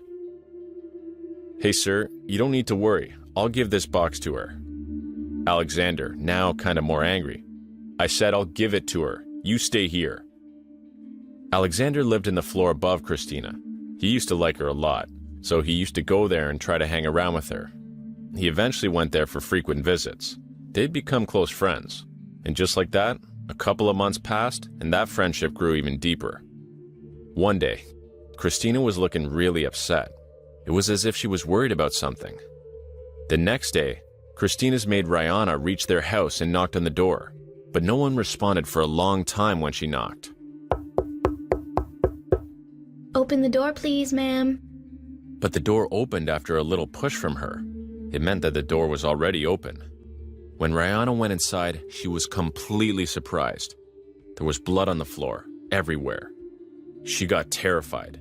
Then she moved forward, a dead body lying just inside which belonged to Christina. Someone had mercilessly chopped her to pieces, and it seemed as if something wrong had happened. There were no clothes on the body. Rihanna screamed, and some people came. We heard the noise, and both Tim and I ran towards the flat. How can someone be so cruel? The whole room was filled with blood. The scene there was so dangerous that even the maid had become dizzy. Christina's fingers were chopped off. The killer tried to cut her left hand, but it wasn't completely gone. He almost cut off each of her legs. I got goosebumps seeing such a scene. It was terrible. Everyone was shocked. Tim called the police immediately. Police came to the place and an investigation started right away. During the investigation, it was found that Alexander used to visit her house continuously, which we knew. There was a wristwatch on the floor. It was a gentleman's watch. This watch belongs to Alexander. Yeah, he used to visit her house, and the day before the murder took place, she was upset. Tim said, "Christina was really nice, used to help everyone. Don't know who would have done this to him, sir. Let's catch him." And it was also known from the CCTV footage that he had come there at night. Police went to his flat, but it was locked. So, police started searching for Alexander. We all got to know that he murdered Christina, and that's why he escaped. After 3 days, police found him. He was caught at a friend's house. Here at the police station, the detective said, "Hello, Mr. Alexander. Now there's no use in you hiding whatever you know. Tell us clearly. All the evidence points towards you." "I'm not trying to hide anything. Whatever I'm saying, I promise is the truth. I haven't done any such thing to Christina. I went to her house that day because I had an argument with her, and I just went to apologize." The police did a third degree on him. Nothing was found. He got bailed after 15 days. Now, after almost a month went by, there lived one child who lived in the apartment next to Christina. He repeatedly tried to tell me something, but I didn't know why he was so scared. I tried to ask him a lot, and I asked again and again, and finally he opened his mouth. The child said, "Christina, she fought Uncle Tim. She was shouting at him very much, and when Uncle came out, he had tears in his eyes. He was crying and seemed angry too. I had a half-early exam the next day. That's why I was awake. It was 12 o'clock at night. When I told my parents, they forbade me to tell all these things to the police." I went to the parents of that child and talked about it. They told me that was absolutely true because she did not want to get involved in the murder case. That's why they didn't tell the police or anyone about it. So as soon as I came to know all that, I immediately went to the police and told them the matter. Because he was my childhood friend and he was very gentle, I never thought he would do such a brutal thing in his life. I had to go to the police. After this incident, his different face came in front of everyone. People couldn't believe that he could do something like this. So, police caught him and investigated. Third degree was done on him. Many charges were filed against him, but he was not ready to say anything. On the 8th day, he spoke. "You bloodthirsty man, now open your mouth. Talk." Yes. I did it. I killed her. She didn't listen to me at all. I loved her so much. A day before her murder, I'd expressed my love to her, but she rejected me. Oh, Jesus. She said that she was in love with Alexander and that she wants to marry him. Hearing this made my mind go completely out of control. I tried to explain to her a lot, but she wasn't ready to even listen. I just got so angry. I slit her throat and killed her right there. Tim, you're gonna spend the rest of your life in jail. But I loved her so much. I wanted to celebrate a honeymoon with her and get married. I was gonna cut her into pieces and then transport her body away from the scene. But Alexander got there before me and I had to flee. He rang the door and I guess he thought Christina was too angry after their fight earlier that day. He said he'll come again in the morning to apologize and just left. I can't believe I never saw this, but my best friend Tim was a psycho. He was in prison for life. I couldn't believe that Tim, my best friend, was a murderer. I can remember using Tinder for the first time, not getting many matches and then putting the phone down. Around 23:45 at night, my phone then starts going off, and stupidly I answered it with me being half asleep saying, "Hello? Who's this?" The reply was a very angry drunk man saying, "Listen mate, you have got to stop texting my girlfriend on Tinder." My initial thoughts were I would have a match, and I didn't. And I then proceeded to wind him up saying, "Why the hell is your girlfriend on Tinder? Clearly you're not giving her what she wants." He then replied saying that he's going to kill me. Then I put the phone down and laughed it off, as I'm used to this, as I'm an attractive bloke. However, I did find it strange that I never put my number out, or my details for that matter, but it was so late that I didn't give it much thought. The next day, I was working a late shift at my old health club. As I finished my shift, I went to my car. Then I get a text saying, "Behind you." I just ignored the text. But then the next photo made me jump. It was a photo of me outside the building I worked. Now I was scared. My heart dropped, and I could feel my legs sweating. I looked around, but nothing, so I kept walking to my car. Then I heard footsteps like someone was running, so I turned around. There I saw a guy with what I can only describe as a metal pole. Now I'm around 6'2" and he's proper 5'10". He then hit me with the metal pole and dropped it. He tackled me to the ground, then he proceeded to punch, grab, and strangle me. But when I found an opening as I was trying to get this guy off, I wrapped my legs around him and took his body weight right off me. Then I punched him so hard that I knocked him out, cold. I called the police and they came and arrested me. Who knows what could have happened if I didn't answer that text? My real question is, how did he get my number? And how did he know where I worked? I still use Tinder today, but I'm so careful when I pick up the phone now. If I see a number I don't recognize, I tend to block it. Working at Hooters isn't for the faint of heart. It's guaranteed that when you're a woman, filling out an application, you're giving men permission to only look at your breasts and nothing else. I'm not even sure our customers know what our faces look like. It is a literal requirement to own an impressive rack to get the job. I was surprised when Glenn, the manager, called me in for an interview after seeing what I lacked. I sat down across from him, and he started asking me the basic questions. Why do you want to work at Hooters? What's your availability? Tell me about yourself. Where do you see yourself in 5 years? I felt my answers were good until it was time to ask about the uniform. Okay, Ginger, I have to be blunt with you. You don't have very big breasts. That's the attraction of our clientele. It's a requirement here. I swallowed and nodded. No, I don't. I know that's the requirement here, but... He cut me off. If you know what drove you here. I've always wanted to feel more confident in myself and be a waitress. I feel this job could do that for me.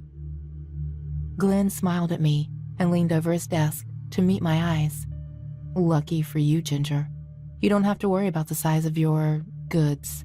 See, the women who work for me are required to take enhancers. They work as quickly as overnight. The other girls here have seen amazing benefits, and you will too. I agreed to take the pills when I accepted the job. I was extremely nervous about it, but I took some that night, and when I woke up the next day, I was amazed to see that I had gone from an A cup to a B cup. With a boost of confidence, I got out of bed and tackled the day before I started my first shift at Hooters. I put on my uniform, which I wasn't sure would fit until I woke up to a whole new cup size. I still had a ways to go, but the way these worked, I'd be a D in a matter of a few days, and then I would really fill out the shirt. A couple of girls walked up to me with friendly smiles on their faces. Hi, I'm Brittany. I'll be training you tonight. I'm Fallon, the host. You come to me if anyone here gives you trouble. It's nice to meet you. I smiled as we all shook hands. Brittany's energy seemed intense, but she was cool, and I was looking forward to working with her. That night turned out to be difficult, as the guys weren't interested in me serving them. Brittany told me not to worry about it. She told me the story of when she started, how she was too lacking in the plush, perky breast department. Within days, it all changed as she took the enhancers, and she loved it here. She even took it well when clients dehumanized her. Her attitude had her thanking them for it. It was as though her breasts were the most important things that kept her validated and a valued employee at Hooters. Fallon carried the same attitude. It was as though they were slaves to the clientele, and if they were happy, Glenn was happy, and work went smoothly. It all seemed too good to be true, but as I took the enhancers, I built my way up to a double D. I saw what it meant. It all started 2 weeks ago. As usual, my friend Mike and Sally went to Hooters to have some food and drinks. That day was different than others, because instead of going there to have fun, we went there to make Mike feel better about the recent divorce process he was going through. None of us would know this innocent night would turn into a nightmare that I still have to deal with daily. When we first sat there, Mike would cheerily talk with us. If we were not as close friends, we would not understand the sadness in his voice though. At some moment, while we were having a nice conversation and laughing, Mike's eyes catching a glimpse of one of the girls that worked there. I looked at the woman and was shocked to see the resemblance. She looked exactly like Mike's ex-wife, Beth. From that moment on, Mike would not say a single word. He was just sitting with a mesmerized look on his face, eyes locked on the Hooters girl. Sally, being the most extroverted one of our little group, noticed the situation and, to cheer Mike up, asked the girl to come to our table. She came near us and asked if we had any other orders. Sally said that we wanted nothing but her time. Even though she hesitated at first, Sally convinced her to take a seat with us. Mike would not take his eyes off her. Sally asked her name, and she said it was Ellie. At that moment, Mike started to speak again. "Does your name come from Elizabeth?" She kindly nodded. Mike smiled with his eyes wide open like a maniac. I took it as a behavior that revealed Mike's unhealthy state of mind, but Sally thought it was a genuine smile. Sally kept on talking with Ellie, praising Mike constantly to this woman who just met us. I think she was trying to make Ellie and Mike hook up so that he could feel a bit better about himself. I didn't want to say anything, but I knew that something was off about this situation. After a while, Mike started to act normal again, but he would only reply to Ellie and would not react to the things Sally and I said. As time passed, Ellie would go and take orders from other tables, then come join us again. She seemed like a pretty cool person, and I enjoyed her talk. I was surprised to find out that we actually had a lot of things in common. She was a cat person, like I was. She loved watching soccer, and loved watching romantic comedies. We began to talk about the movies we saw, and I realized that she watched and loved most of the movies I loved. We talked with Ellie for hours, and while I was enjoying her company, I was not aware of the time. It was late, and the restaurant was closing. Ellie said that she would help the others to close the restaurant, and Sally went with her to help as well. When my focus shifted on Mike, I noticed him staring at me with frustration and envy. I asked if everything was all right, but he didn't say anything. I guess that the reason for his anger was because our conversation with Ellie, but I didn't want to believe that. He was expecting me to say something, anything, but I didn't say any words in hopes that he realized how insane his reaction was. I wish I had said something, but I didn't. Mike left the restaurant. He was so angry that he left his coat inside.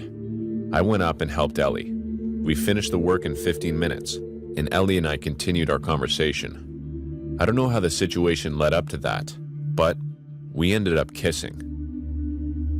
And Ellie and I continued our conversation. I don't know how the situation led up to that, but we ended up kissing. We're both young, attractive people. I don't blame us for doing it. We stopped kissing out of embarrassment when we heard Sally say, "Aw, look at the two lovebirds. Aren't they cute, Mike?" With these words, I looked at Mike's face. He was looking at us with red eyes.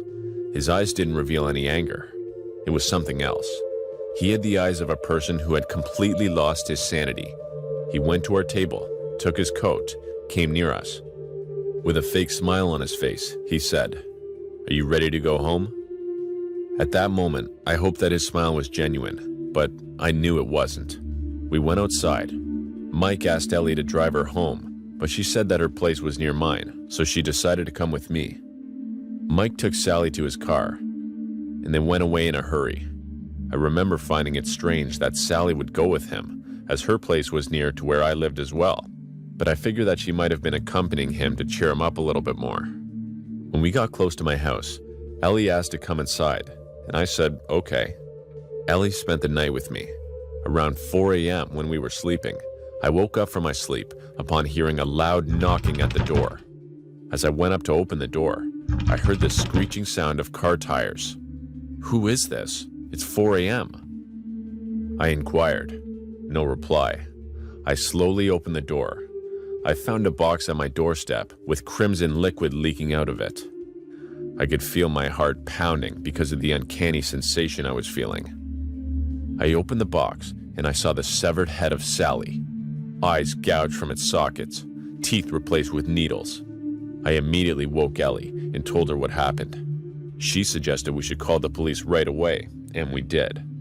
They arrived rather quickly and searched the house for the surroundings. They could not find anything. They questioned us for a couple hours and left. I suggested Ellie stay with me for her safety, but she insisted on going back to work. She had to earn money and couldn't allow herself to focus on this horrifying incident. I was convinced and let her go. That was the other mistake I made. After a week, I heard on the news that the restaurant was burned down and several people were tied inside of the building. A message was left on the wall of the restaurant that said, "Sinners." Ellie was one of the people that was killed and burned to death. Yesterday, I heard the sound of glass breaking. I went downstairs to see a message written on my living room wall. "You are next." I took a knife from the kitchen and went outside. I saw that my car's windows were broken, and another message was written on the doors that said, "You filthy cheater." Police cannot seem to find the person who did this, even though I know it was Mike. Once a dear friend of mine, was now my nightmare.